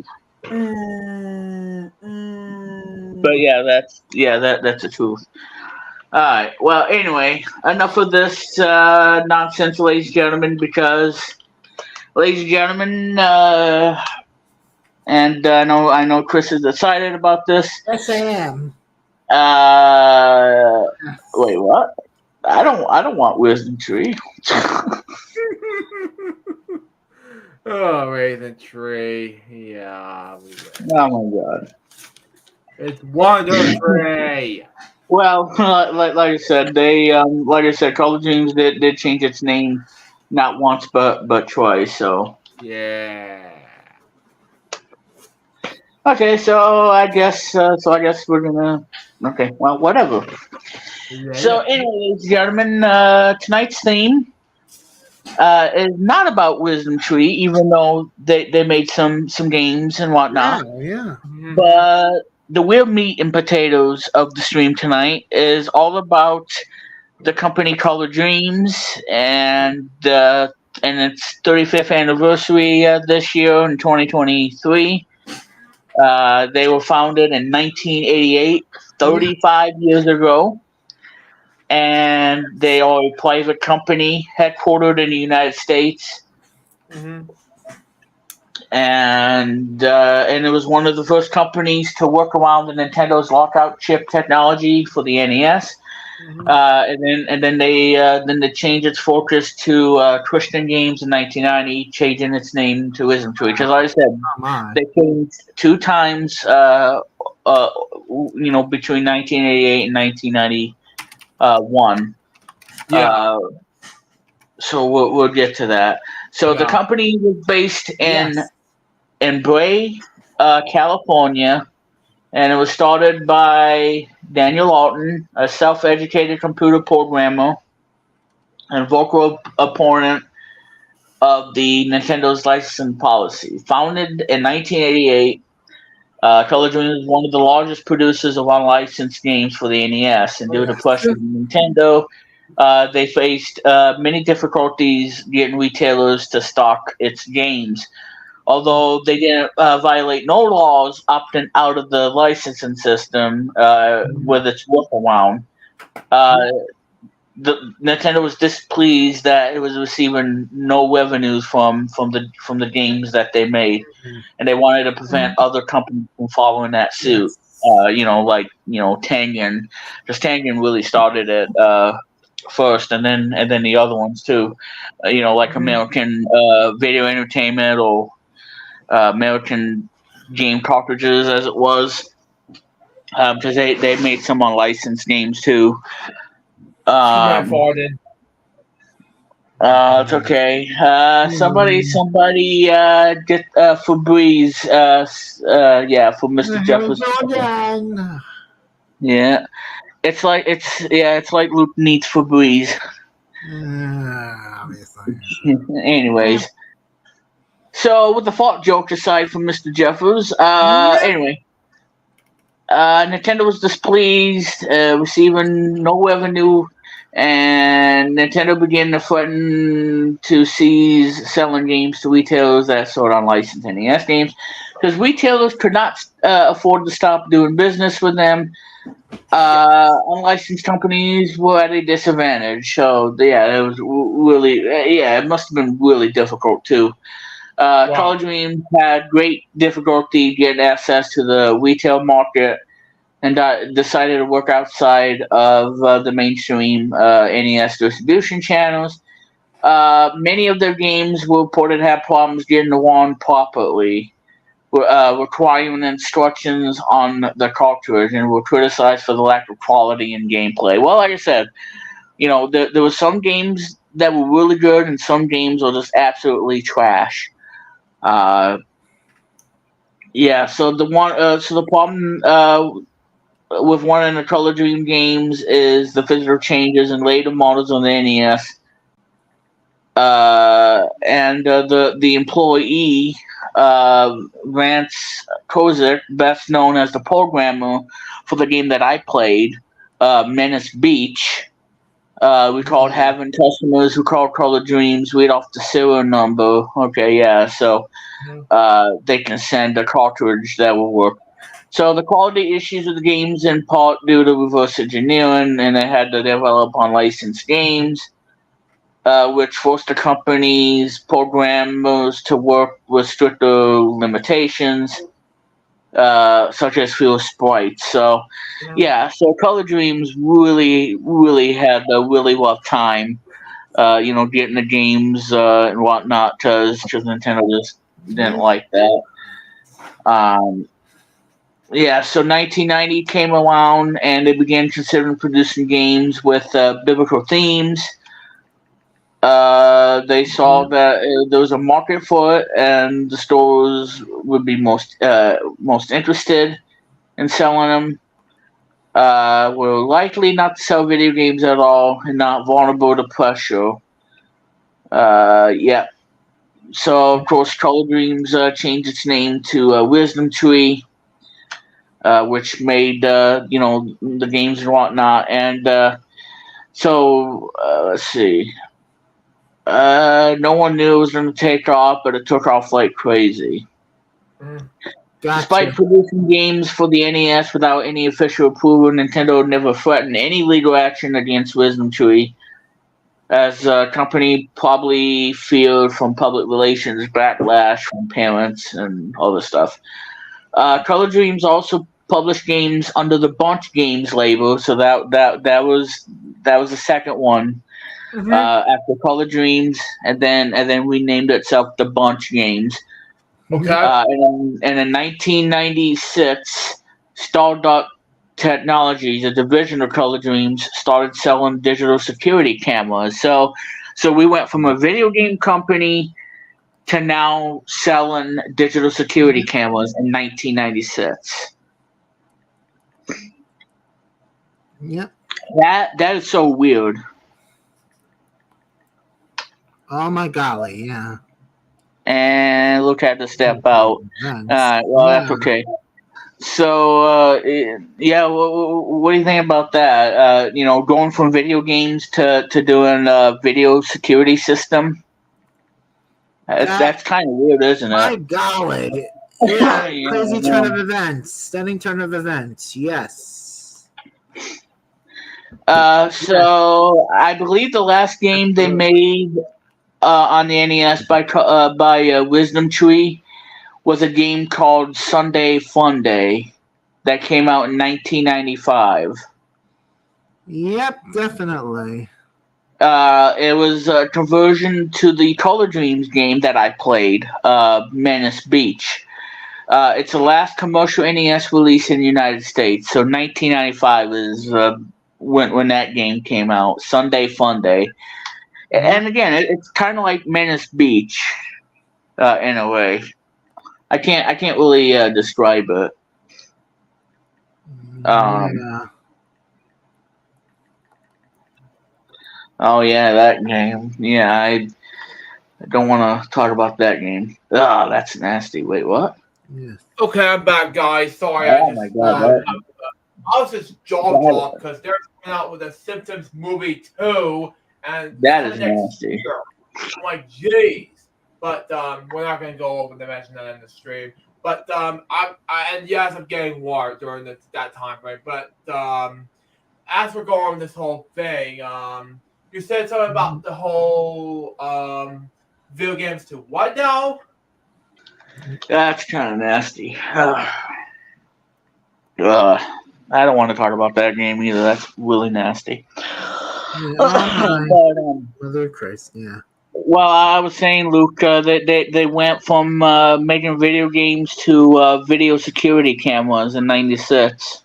I just heard about it from you. I'm like, jeez. Oh, I know. Yeah. It's like it's something you never knew. Like, they made video games and whatnot, and then all of a sudden in '96 they went ahead and just make security thing. Through the security camera, I have to do that. Yeah. I'm not a security camera type of person thinking, is this the right thing to do? No, I'm not that type of person like that. No. Fortunately. So Dan Lawton, the founder of Color Dreams, and he programmed. Okay, so Dan Lawton is the guy that programmed the NES sound driver. Okay. Dan Burke, artist, designer, and producer. Oh, not producer, but composer. John composed Baby Boomer. Yeah. And this guy composed Castle of the Sea and Captain Comic. Ken Beckett, I'm going to talk about him too. Ken Beckett, the programmer for one of my favorite games by Color Dreams. Yep. So he and I didn't know this too. Author of that's neat. Rick Waldron. He's the composer for that game that I love so much. I did not know that, but yeah, he did the music. Yeah, so a lot of people at Color Dreams became a composer, programmer, graphic designer. programmer, and a bunch of other things. Oh my god. Yeah. I hate to interrupt, but Pockets is now on YouTube Music. Wow. But jeez, yeah. Saw on my YouTube feed, like YouTube Content Studio, I'm like, jeez. Alright, so let's go over the games that Color Dreams has done. Yes. Starting off with a game that I remember playing. Is a game called Baby Boomer that came out in 1989. Definitely. Which I played, and what it is, well, you're the baby trying to find the mother, and it's your job to keep them safe from dangerous stuff. And this game uses a gamepad or a NES zapper. Okay. Yeah, and he has to overcome many obstacles in the game. Shooting off enemies and whatnot, so it don't, end up don't kill and whatnot. And you also have this energy thing on top. Yeah. Where you gotta feed milk every time, because if you want out, then you lose a life. Oh my, yeah. And yeah, so the game gets repetitive. It's one of those games that you can play either with a gamepad or a light gun. The NES. Yeah, I remember Baby Boomer. Yeah, that was an insane game. Yep. I must tell you. So let's see. The other game that came out in 1989. This game is decent. Because I played it and it's pretty decent. It's a decent game. It's also on MS DOS as well. But it's a decent game. The enemies they come out of nowhere and they keep spawning, and they can really take your health bar down. But it's a cool game. I kind of enjoy it for what it is. The Adventures of Captain Comic from 1989. That's by Color Dreams as well. Oh, is that a comic book legendary thing? Video game difference? No idea. Okay.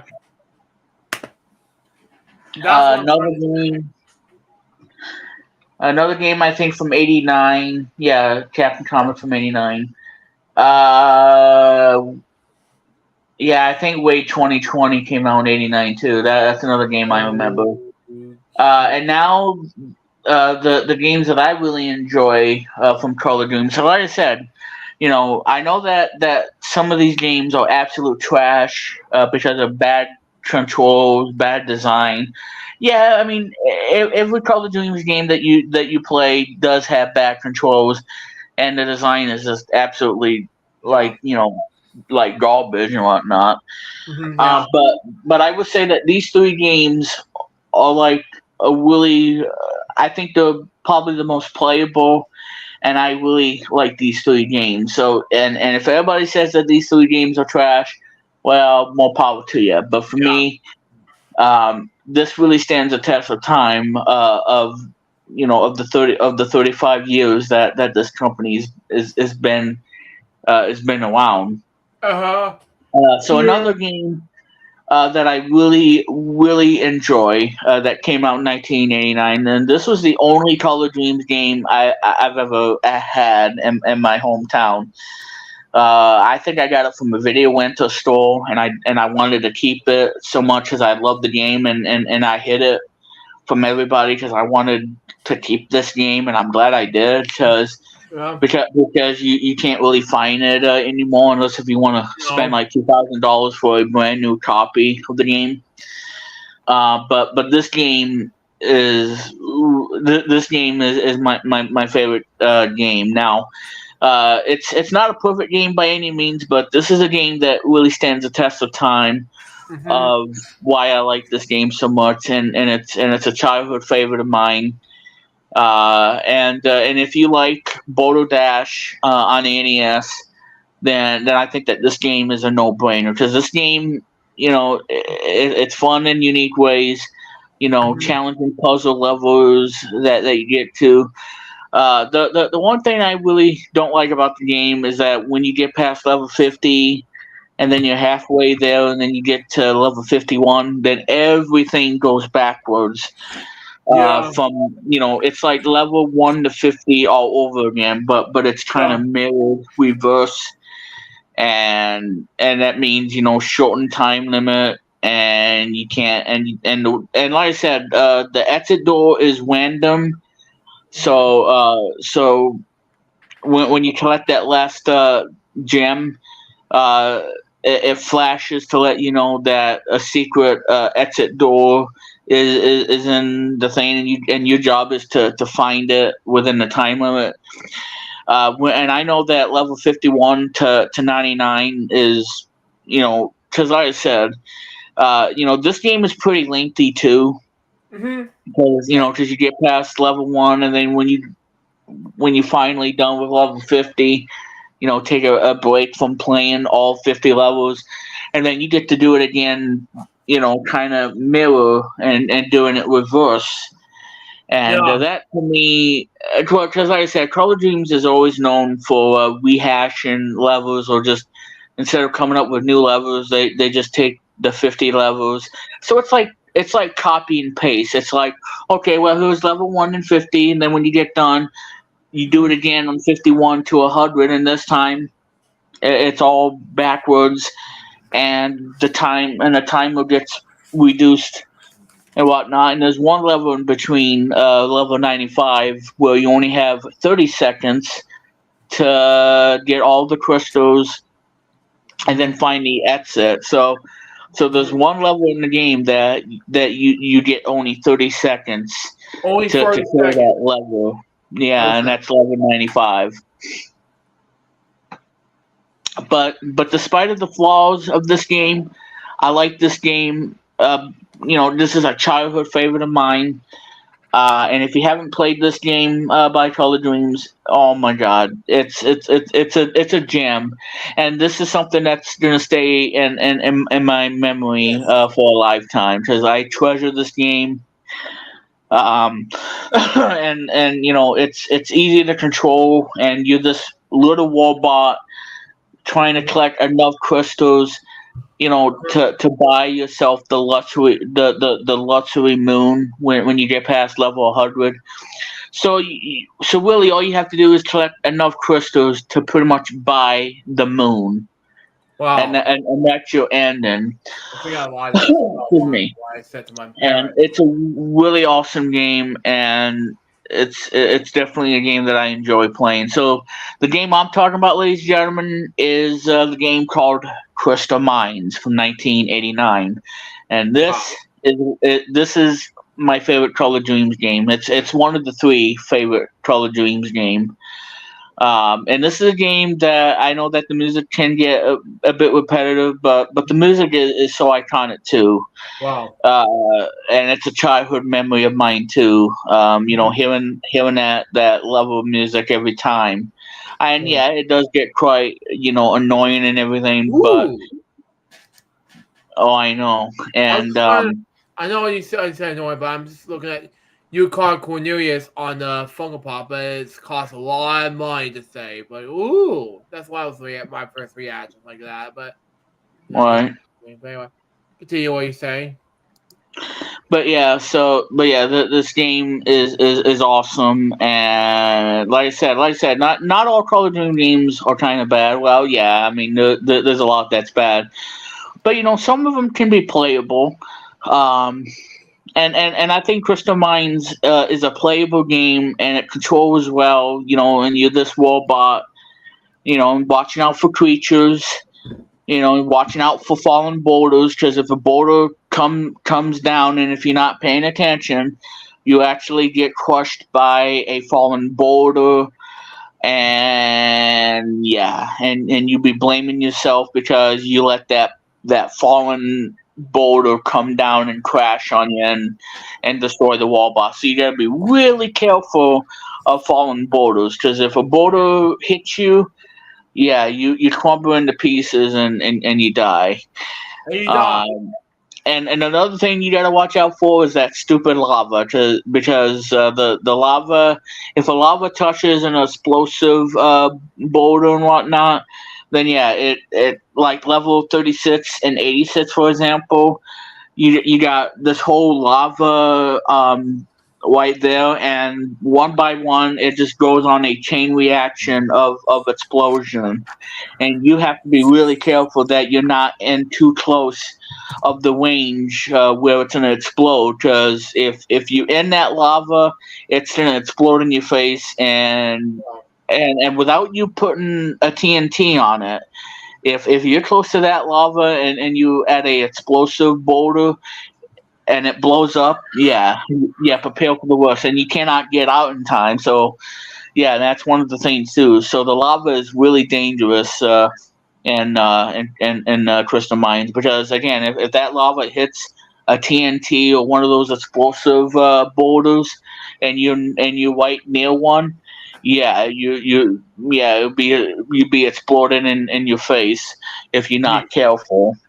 Not careful, no. And so level 36 and 86. Those are the levels that have that chain reaction of the explosive going off one by one. Killing the enemies and killing the power.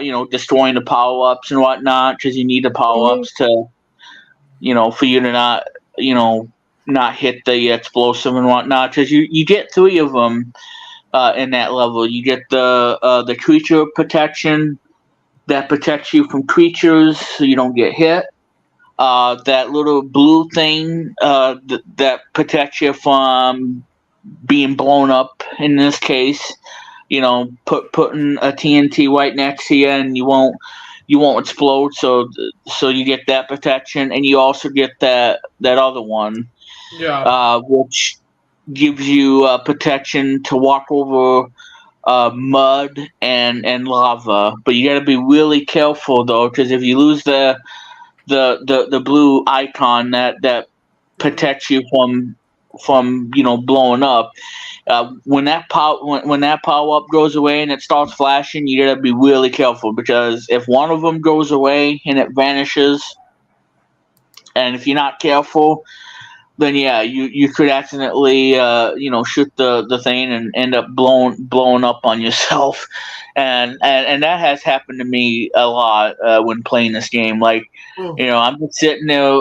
sitting in lava, and all of a sudden I accidentally shoot the explosive boulder, and then bam, it explodes right in my face, and then I don't even realize it that I blew myself up in the game. And that's one of the things too. You gotta be careful in this game, because you can accidentally blow yourself up if you're not careful. Because if you're just standing there like an idiot and you put a TNT on it, and you don't notice, and then bam, Anyway, next. yeah, and then bam, you end up blowing yourself up if you're not careful, and that has happened to me too. Like, oh wait, where's that TNT? And like, oh my god, I'm right close to it, and I blow myself up. So that's one of the things in the game that you have to be really careful. And the funny thing too is that if you get stuck in any level at any time, if you want to self-destruct, you press the start and the select button, and when you do that, you automatically lose a life, and you self-destruct, and you blow up, and it makes that funny noise, and it goes boom, and then you lose a life by self-destructing. So that's one of the things too, but only use that if you can't complete a level, because like I said, if you press the start and select button at the same time, yeah, you will the robot will self-destruct, and you will blow up, and you lose a life. I don't know how many continues you get in the game, but it's not unlimited continues. But you do get continues every time you get a game over. It's a great two-player game, though you be taking turns, unfortunately. But it's a great game. So if you're looking to play a Color Dreams game, this is probably one of the strongest games you'd never play from a Color Dreams game. That's not terror, that's not garbage and it's not awful, and it's a game that you can enjoy and pick up and play, and it's a fun puzzle game, and Absolutely, yes. that's probably one of the best games in the 35 years of Color Dreams. Cool. Because it's that good of a game. So Crystal Mines is easily Yes, up there. absolutely, I agree. And it's a really good Color Dreams game. It's not terrible in a way. And the controls are really good too, and everything about, and like I said, the game is better on the lengthy side, and just that minor annoyance when you get past level 50 and then you go to level 51, then you repeatedly doing level 1 and 50 all over again. It just, this time it's completely swapped everything out, and yeah, it's a bit complicated. So that's Crystal Mines. That came out in 1989. That was programmed by Ken Beckett, who also did the sequel of Crystal Mines, and that was the only Crystal Mines game to be licensed, because the sequel was on the Atari Lynx, and that was licensed by Atari Corporation. Wow. So this was the only game by Cam Beckett that ever got licensed by Atari, because the first one was not licensed at all. Obviously, you see on the copyright screen that says 1989 by the author of the game or the programmer of the game, and then it says Color Dreams on the bottom. So you know that this is not a licensed Nintendo game, but this is still an awesome game, and it's like I said, I have fond memories of this game. So 35 years later, this is still a game that I really enjoy playing. This is a game that I love, and yeah, and it came out in 1989, and it came in that baby blue cartridge that every Color Dreams game had, like Captain Comic or Baby Boomer or this one. You would know that, hey, it came in that baby blue cartridge that you pop into a NES toaster, or you pop it into the self, the you know what I mean. The newly redesigned control deck. It was a front loader, is what I'm trying to say. So that's Crystal Mines. It's an awesome game. I really enjoy it. That came out in '89. I know I'm missing a lot of other games that came out in '89. But I mentioned Baby Boomer. I mentioned Crystal Mines. I mentioned Way 2020. I think that came out in '89. I could be wrong. Adventures of Captain Comic is a game that I played recently, and it's a decent game, but oh boy, the enemies are so relentless, and they keep spawning too. So you gotta really watch out for that health meter on top, and you gotta be really careful not falling to the pits. Because if you do that, then yeah, that spells doom. Yeah. So there you go on that. So that's Crystal Mines. Another game. Okay, so moving into 1990. Challenge of the Dragon from 1990. King Neptune's Adventure from 1990. The game that I remember playing is Menace Beach in 1990. I remember that game. Operation Secret Storm, that's in 1992. Okay. The Prettiest Conflict, which is, I do remember playing this game, but it's hard to explain. But it's a space. You're in space, and you gotta watch out for these things that are trying to kill you, and you gotta upgrade and everything. So I don't know what the game is, because I haven't played it in such a very long time. But I remember playing it. The Prettiest Conflict from 1990. It's a really cool game. I played it. I even did a video of that on Facebook when I first joined, and it's really cool. Wow. Robo Demons 1990. Wow. And and as Chris mentioned, Silent Assault by Color Dreams. Yeah. It was a military space game which I enjoyed. I've been playing it for a while. Yeah. I know Ninja Gaiden came out in '89, but we're talking about Color Dreams. Yeah, we're talking. No, not Ninja Gaiden. What I said was, it was what do you call it? What I meant to say was military. It was a military. Yeah. You know the concept, military space. Mutants have what do you call it? Taken over the military. That was the object of the game, and you played this military man having to shoot like other like troops, defending the aliens, something like that. And I remember I was playing Silent Assault, and I found a glitch. I ran into a warp zone, and I wound up winning the whole game. Virtually doing nothing. It was so easy, Remix. You know what I mean? Yeah. That's a glitch. So I have no idea if I'm going to run into that glitch again, but if you find it, let us know. It's a warp zone kind of thing. I was letting Ahoob know 2004 saying about a game, and I was telling him that. How you doing, buddy? Yep. Yes. Yeah, he says hi, Luke, and hi, Plum. Yep. I'm the sweetest plum on the face of this earth on YouTube. Oh man. And I'm not no sugar plum fairy too. No, sugar plum as in for the tutu, none of the above. Tutu. Yeah, I think Billy's probably wearing a tutu and holding on to his pom poms. Oh God. Yep. Wow, pretty cool. Yeah. So Andrew said about Ninja Gaiden, but I was telling him that we're actually discussing Color Dreams. Yeah. And whatnot. Yeah. Yeah.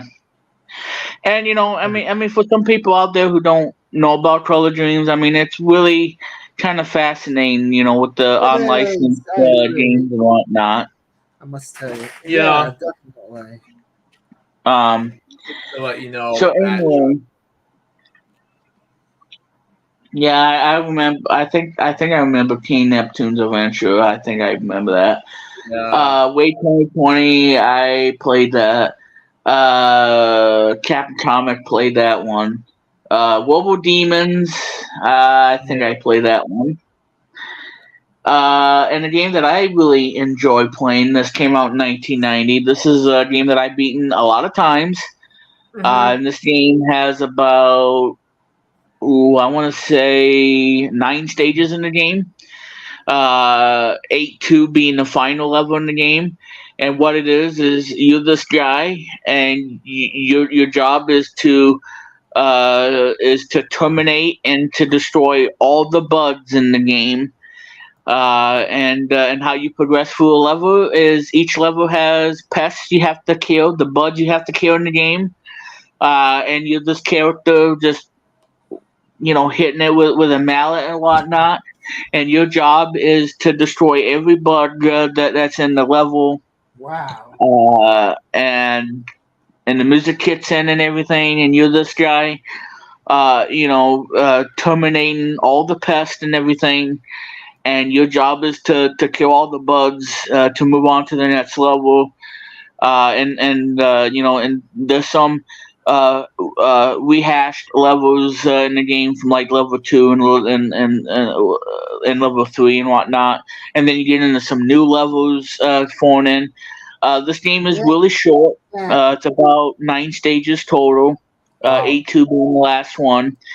And once you get rid of the normal bugs in the game, then you got a final boss you got to deal with, which is Wick Wat or whatever. The one that caused all the pests and everything, and your job is to kill the final boss without him taking you out.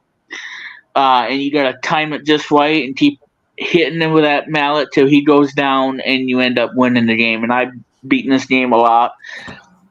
And this game is really cool. This is another game that I enjoy from Color Dreams, and this is a game you should definitely play. Now, if you get a little bit of a wage because the game is cheating you, then yeah. But at the same time, this is a really cool game from Color Dreams, and I really think that it's a game you should definitely play. The game I'm talking about from 1990 is a game called Exterminator, the Western Exterminator from 1990. Exactly. And this is a game by Color Dreams. I wished I had this game as a cartridge, but again, I only had one.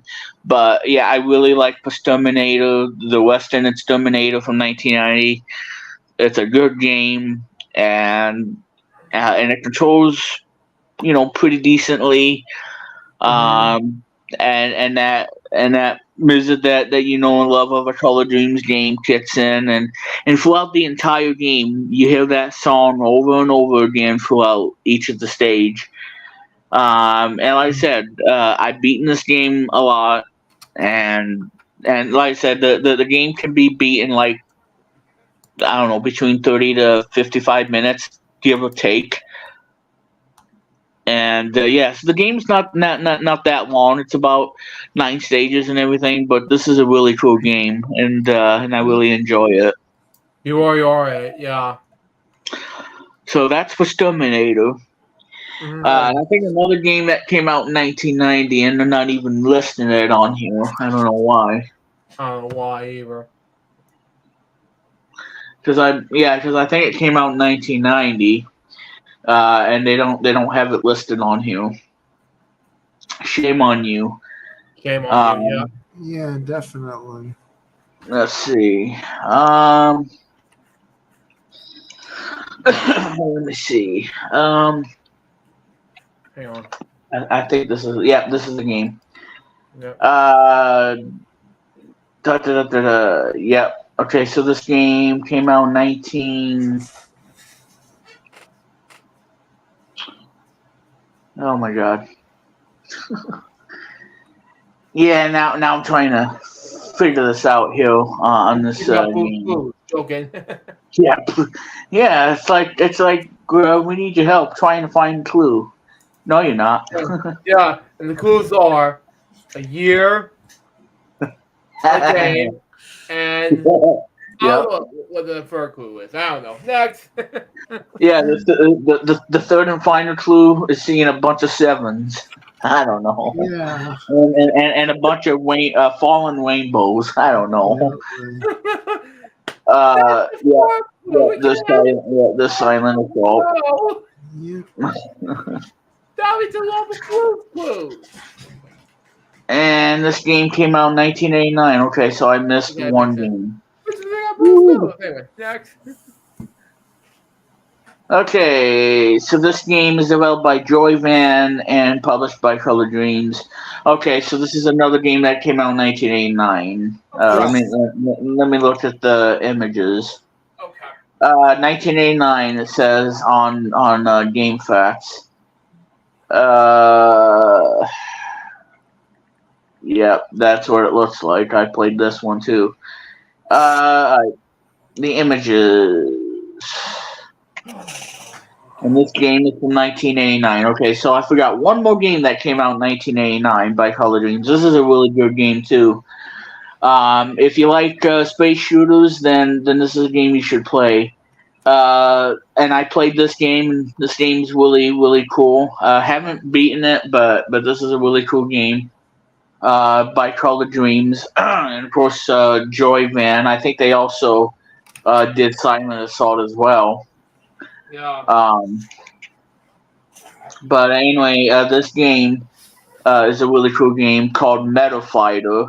No. That came out in 1989. It's a action shooter shoot 'em up. So if you like those space shooter games like Gradius or anything like that, or Life Force. Yeah. But yeah, this game's I like this game too. So these are the 3 games that I really enjoy by Color Dreams, and then the rest are just absolutely just a pile of goat crap. Yeah, exactly. Yeah, just a pile of crap. Yeah. And I know Chris can agree on some of the games. Some, Exactly. Well, yeah, even I Chris, must tell you, even especially for that Silent yeah, Assault. Silent hmm Assault did not operate smoothly for what it was worth. There were a yeah, lot of glitches, many glitches. yeah. Color Dreams were known to to be poorly designed in such a Yeah, way. but I loved them regardless. It was a valiant effort they done. But yeah, so those are the three games that I enjoy. Crystal Mines from 1989, Metal Fighter from '89, and Exterminator 1990. Those are the games I like. And Yes. and and who knows? Maybe I'll try to play Wade 2020. Though I might get my butt kicked. Who knows? Yeah. Or try to play Menace Beach and get my butt kicked by a guy trying to impersonate Elvis. But he just Wow. kicks me Yeah. and whatnot. Yeah, I know, right? Anyway, so prettiest conflict, like I said, 1990.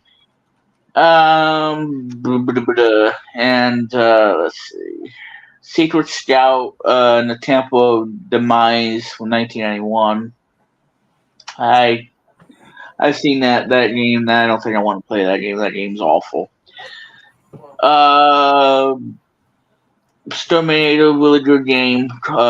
Menace Beach, kind of okay game. Metal Fighter, really good. Crystal Mines, definitely my favorite game ever. Captain Comic, it's a decent game, but oh my god, the enemies are so relentless. Baby Boomer, which I played in '89. What is this game? American. Okay, whatever. Okay, that's in Japanese. There's Baby Boomer, 1989. Yeah, I remember this game. Yeah. Prettiest Conflict. Yeah, I remember that game too. On the NES. Yeah. Uh, yeah, it's tough. 4 out of 5. Yeah, I can say that. That's true. It is a tough game. Yes. So the prettiest conflict, 1990 Color Dreams. Yep, I remember this game. The theme song has that Star Trek vibe into it. I don't know why, but it does. It does. Yes. Sure does. But yeah, so the prettiest conflict, 1990 by Color Dreams. It's a cool game. And I did a video of that. And yeah, I get my butt kicked on that game. Just like a bunch of other games that Color Dreams has done. And then after Color Dreams, they renamed themselves to Bunch Games, where they made some games between 90 and 91. And then the third and final change is from Bunch Games to Wisdom Tree, where they made a lot of the biblical games, like Exodus, which is kind of a Crystal Mines kind of game, but it's actually a Christian themed game, if you will. Because believe it or not, there were actually three Crystal Mines games. There was the original, of course, by Color Dreams, Exodus from Wisdom Tree, and Joshua from Wisdom Tree. And that's how we got three of these Crystal Mine games. But I said, the Crystal Mines game that I still enjoy, and I do like those two games too by Wisdom Tree.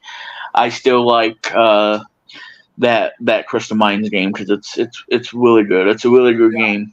Childhood favorite of mine. And yeah, 35 years later, I still enjoy it, even though the game came out in '89. Because next year, Crystal Mines will be 35 next year in '89. Yeah, so that's pretty much everything of Color Dreams at up to this point. And they and then afterwards they just went on to do video security thing in 1996 and change it to Stardot Technologies. So Yeah. that's pretty much the history of Call of Dreams in a nutshell. So, Luke, what do you think of the whole story of Call of Dreams? I was going to sit up for a moment, but first of all, about scary cameras, this is wow. But as far as Yeah, I know. technology, Yeah, whoa. I know. It's just mind-boggling. 1996, a video game company, Call of Dreams, now making security cameras. I'm Yeah. like, wow, this is the coolest feature in 1996. We're gonna stop playing. We're gonna stop producing these crappy video games, and we're gonna make video camera systems. Oh yeah, that's what we want. Oh man, I hate to remakes Yeah. about your departure, but I was only one when this Shouldn't- is gonna come out. But hey, is this gonna I make know. sense to anybody? But no. Because like I said, there's a lot of games that turn 35, and again, Yeah. Color Dreams. Happy 35th anniversary to Color Dreams. Um, yeah. Because like I said, before there was Tengen with the black cartridges and American Game Video Entertainment and whatnot, American Game cartridges, which I also had like one. I wanted to get the other one, but I never owned it. But yeah, but I played it. No, figure this out. And then of course Color Dreams with that baby blue color. So the next time you see a baby blue color cartridge, it kind of will remind you that the day that this is a Color Dreams game, and you know that you either gonna get something that's either good, or it's gonna be bad, or it's gonna be somewhere in between good and bad. And Yeah. out of those games I talked about, Crystal Mines is high on my list when it comes to the games that are playable and enjoyable. Postterminator, it's a short game and it's a really cool game. I really enjoyed that game and I've beaten that game. It's a good game. Yeah, yeah, it's a really good game. And then the third one would be Meta Fighter, which is a space shooter.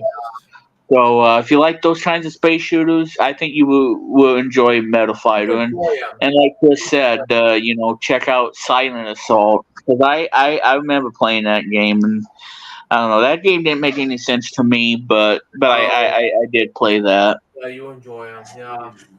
It didn't make sense to me. No. Anyway. So anyway, Chris, what do you think of Color Dreams 35th anniversary? I think What it's do you guys say about it? Let me tell you something. I must be frank with you, Remix and Luke. Yeah. I'm glad it's being remembered the way it should have been. Color Dreams was a great company, regardless of what the glitches and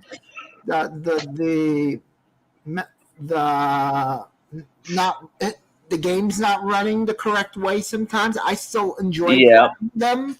I said it once, I said it again. I love playing Silent Assault for the nostalgia, for the retro value. I see. Because it's so cheesy and retro. I kind of like in a good way.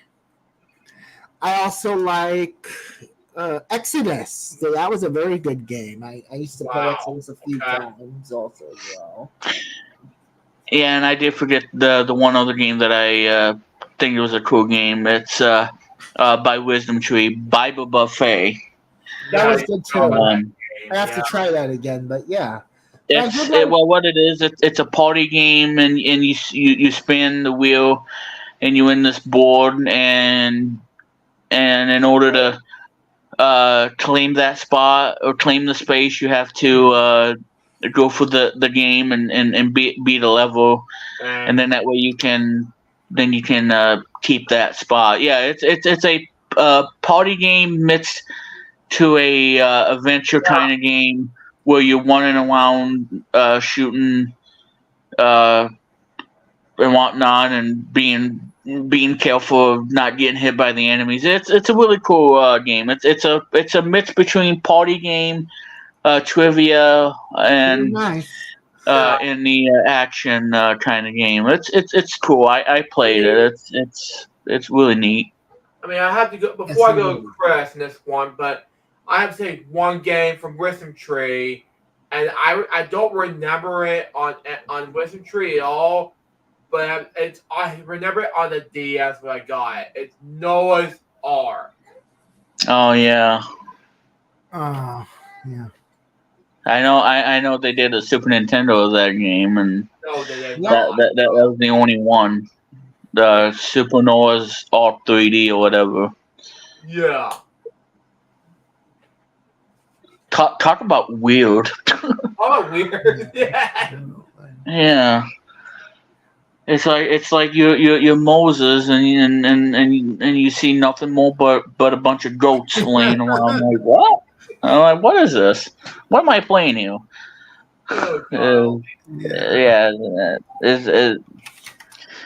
Yeah, it's like here, catch. Here's a frisbee, catch. And then the goat's like, I don't know what to do with it. Yeah, whatever. Get out of here. No, I don't want to say. I know, and Lucas is losing his mind right now. Yeah. He should be thinking about something in his sleep than just thinking about seeing goats in a 3D area. I don't know. Oh my god. Yeah. Oh, seeing little piggies, even though there's no piggies in that game. But yeah, I know it. Yeah, Definitely. because the piggy cried wee, and they all went home, and then they fell asleep. I don't know. Yeah. So anyway, Chris, anything else you wanna add to the whole Color Dreams 35th anniversary? No. Well, even though they went their own separate ways and they started selling security cameras. Let us remember what they really should have been, which was making great arcade games and video games for the NES, especially. Yeah, and the fact that they didn't get sued by Nintendo, that was a miracle that they never got sued. Because I was kind of worried about that too. Oh, you're thinking, whoa, it makes sense. It would be good or bad, which. Yeah. Whoa. Okay. Well, and that's one of the things too. Like I said, it can be either be a good game, a bad game, or in between. Yeah, it can be or in just between. flat out garbage. Go out trash, throw in the trash like Oscar, And I think those 3 games I talked about, they're actually really good games to play. Now I know people are gonna say. But yeah, well, just hear me out, because like I said, these 3 games, they're certainly playable, and I'm sure you can just talk about Menace Beach or that other game I just said, Wait 2020, Yeah. because those are the games I remember that I played and whatnot. And War Demon, yeah, but like I said, there's some games I want to discover too, but some games I just don't want to play because it's absolute garbage that I don't really want to play. Because like I said, these games have way bad design. The controls, the music and whatnot. And like I said, there's some really decent Color Dreams games. Like I said, Captain Comic, which is a decent game. It's not a horrible game, but yeah, the enemies are relentless and they spawn way too much. And from the beginning, you don't get a power up. So in order to get a power up, you have to, run your way like a madman, and and getting hit by these relentless enemies, and then once you pick up your first power up, then you just stop blasting away and killing the enemies. But yeah, that game gets relentless in the enemies. It makes sense. But it's a decent game. I think it's a cool game. It's a decent game. It's not something I want to play all the time, but it's a decent game. The Adventures of Captain Comic. It's a decent game. I played it and I kind of enjoyed it for what it was. Yeah. But like I said, these three games are definitely a game that I really enjoy and for many more years to come. Like Crystal Mines from 1989, like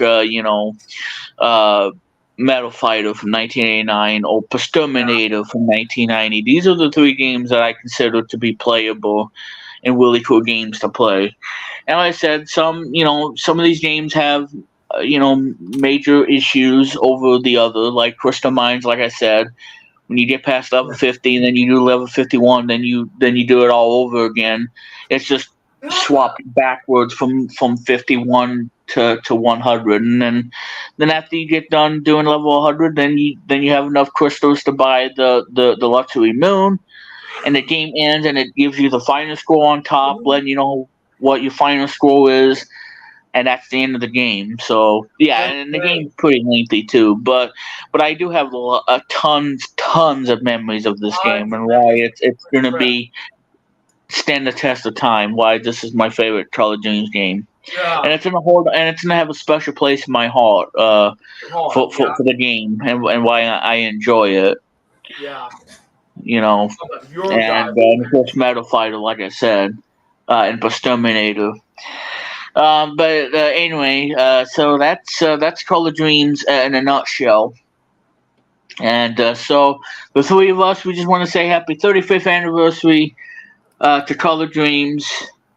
We know that some people they miss you. Some people thank God that they don't make these crappy games or whatnot.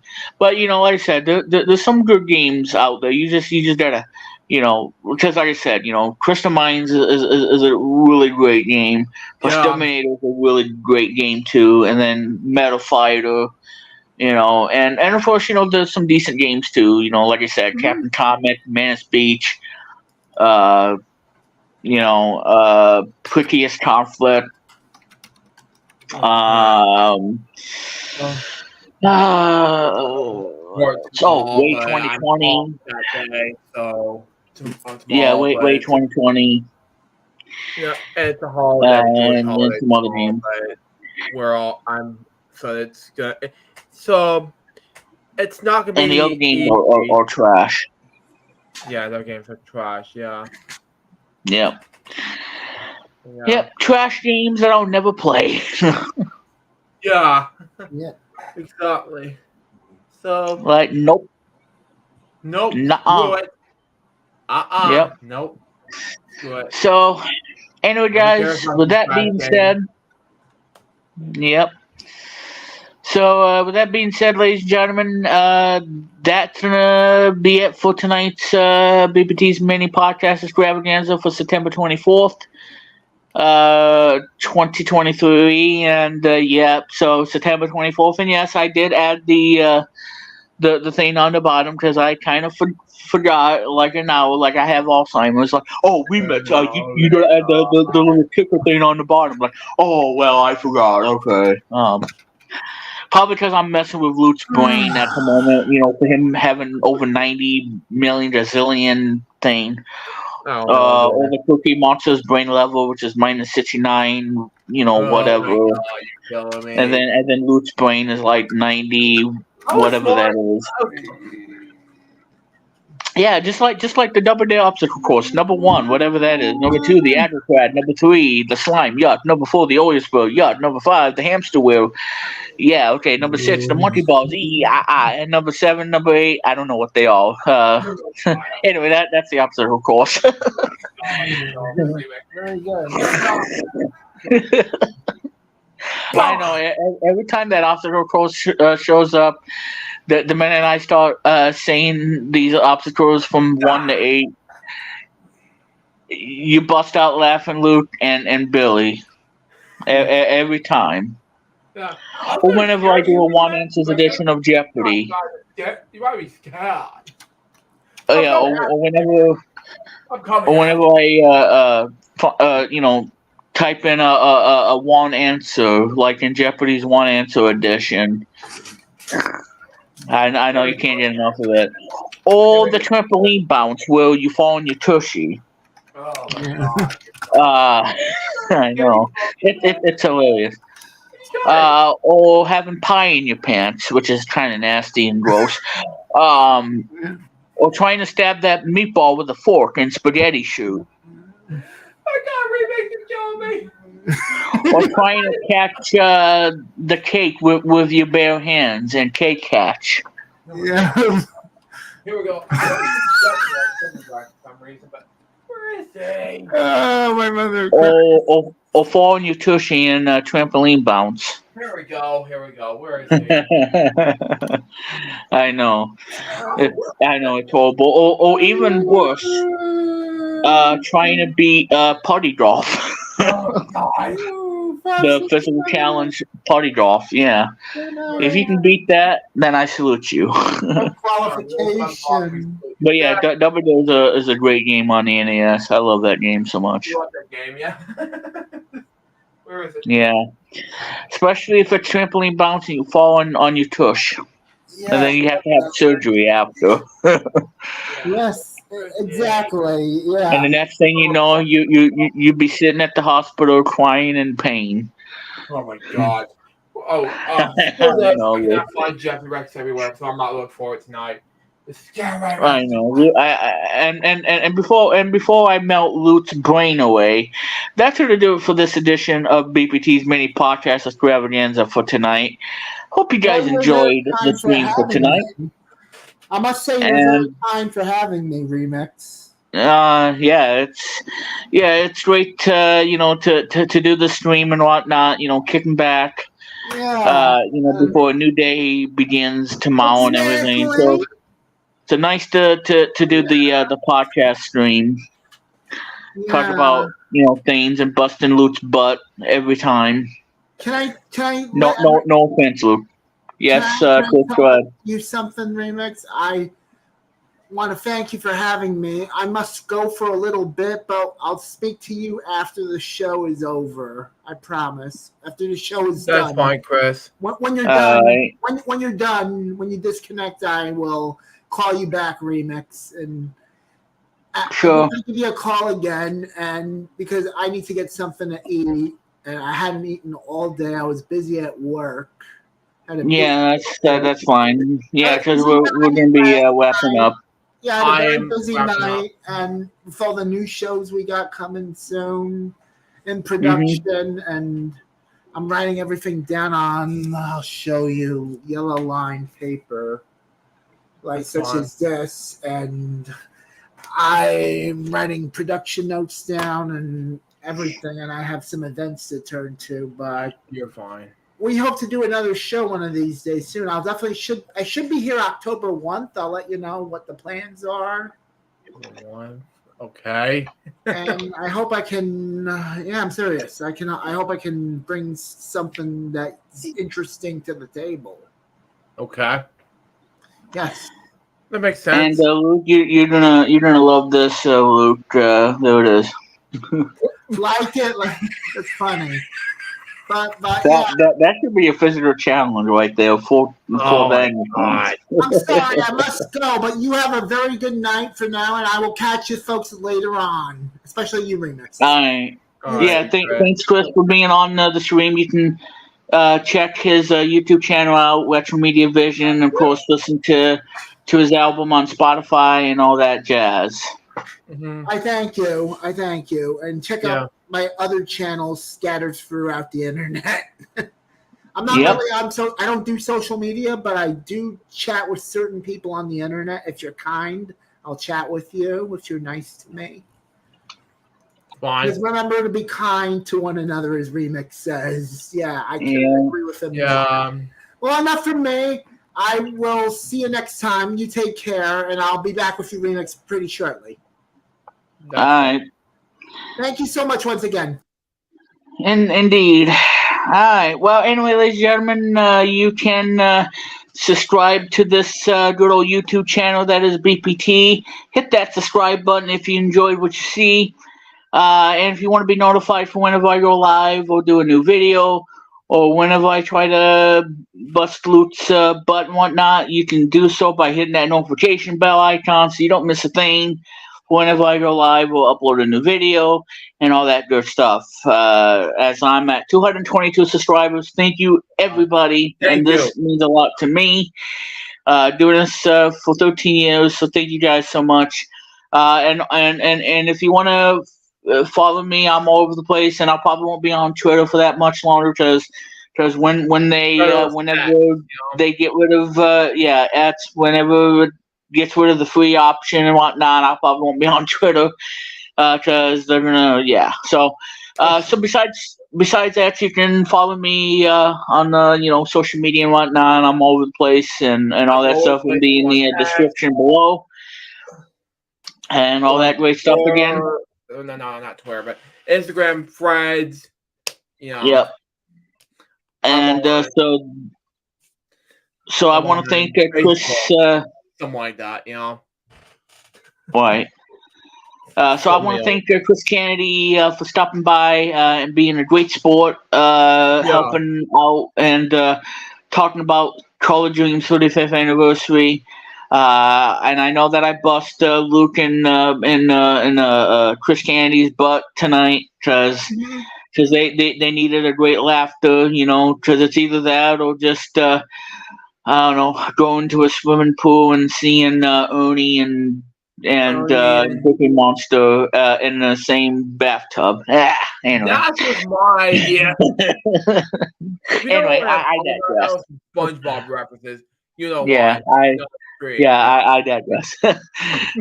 You won't ever see that happen, folks. But anyway, and total belief. So anyway, ladies and gentlemen, again, hit that subscribe button, hit that notification, and all that cool stuff. So again, special thanks to Chris Kennedy for coming in, being a true sport tonight, and also thanks to the Crazy Bunch himself, Mr. Lou Jeffers, and of course you can, he'll be giving you some exclusive stuff when you help out on the channel, and pay by monthly, and you'll be getting exclusive perks. That exclusive, and he won't give it to you for free because that's not who he is. Because he needs some monies too. I need some money. So anyway, Luke, thank you for coming in and being a true sport and going over everything there is about College Dreams and all that good stuff. So anyway, Luke, go ahead and let's end this podcast stream. And everything in between. So, Luke, go ahead. The floor is yours. First thing is, you're welcome. Second thing is, well, folks, just a reminder. I know I talked about this earlier in the stream. I know I have good news. My main channel is now at the 8,400 plus videos mark on my main channel. And the second thing is about what's been going on about my next step as a YouTube partner right now as we speak. So check it out. It'll be very exciting about my next step. It will be very big. However, there will be some big announcements regarding to what's going on next month. I was going to be able to go to Arlington, Virginia, Washington, D.C. next week, or this week, sometime next week. Instead, I'll go for the 12th through the 14th to go to Arlington, Virginia, and Washington, D.C. for a sequel for Arlington, Virginia, Washington, D.C. movie that I made back in 2013 of July. But I will say this. It will be released sometime late October 2023. Be look out for it. It's going to be a very exciting sequel you will ever see for the first trip to Arlington, Virginia, Washington, D.C. trip. Movie I made back in 2013 during my high school graduation trip. So there you go. It'll be very exciting. You will not miss it. And it will be very exciting premiere event on YouTube. So be looking out for. I'm not sure when it'll be released on YouTube. You don't want to miss it. So there's your question. Final thing. LGBT will still return. I'll have to react to the 2-hour video that Remix is doing at the moment. It will be released either tomorrow or Tuesday here on my main channel. I'm not sure when, but it will be something very special here on my main channel. And get ready for more of that. It's getting boring. Why? It's going to be about Windbreak 96. Be looking out for it, but it's going to be a huge thingy like that. But it's going to be a huge thing about this whole 2-hour thing. It's going to be a really, really trick thing. So there you go. And then another LGBT sneak. It's a sneak peek for LGBT. You don't want to miss it. It's basically going to be released on the night of October 14th, right after my trip to Arlington, Virginia, Washington, D.C. It's basically going to be about a season 3 premiere of Mr. K's Clubhouse season 3 premiere. And will be released for LGBT episodes for not just members only thing, but it's only going to be for LGBT sneak peek for you guys to see. Coming October 2nd, which is next Monday. Not sure when it'll be released, but I'll tell you when exactly will be happening. But anyways, that was it for me. Salute Joseph, bye, peace out, baby. Excuse me. Okay, wait. Back to Remix Plum whole time thing. Anyway. Alright, thank you, Luke, as I'm going to exit out that. So there you guys go. And again, guys, thank you so much for tuning in. And this has been a blast doing the stream. So thank you very much for that. So that's gonna do it, everybody. So for Chris Kennedy, Luke Jeffers, and my chat room tonight, Andrew and Blast 68. Hope you guys have a great night and everything. And it's over 9,000 Blast 68 and LSPDFR and all that jazz. So anyway, guys. So for all of you guys out there, this is Remix Plum saying good night. And we'll see you all very soon for another edition of BPT's Mini Podcast Extravaganza. And so have a great rest of your Sunday, everybody. And get prepared for a whole new week starting tomorrow and Monday. So there you guys go. And now, ladies and gentlemen, 2 times the charm of the end of stream song that you're going to be hearing right about now. So for Luke Jeffers, Chris Candy, and everybody here, this is Remix Plum saying good night.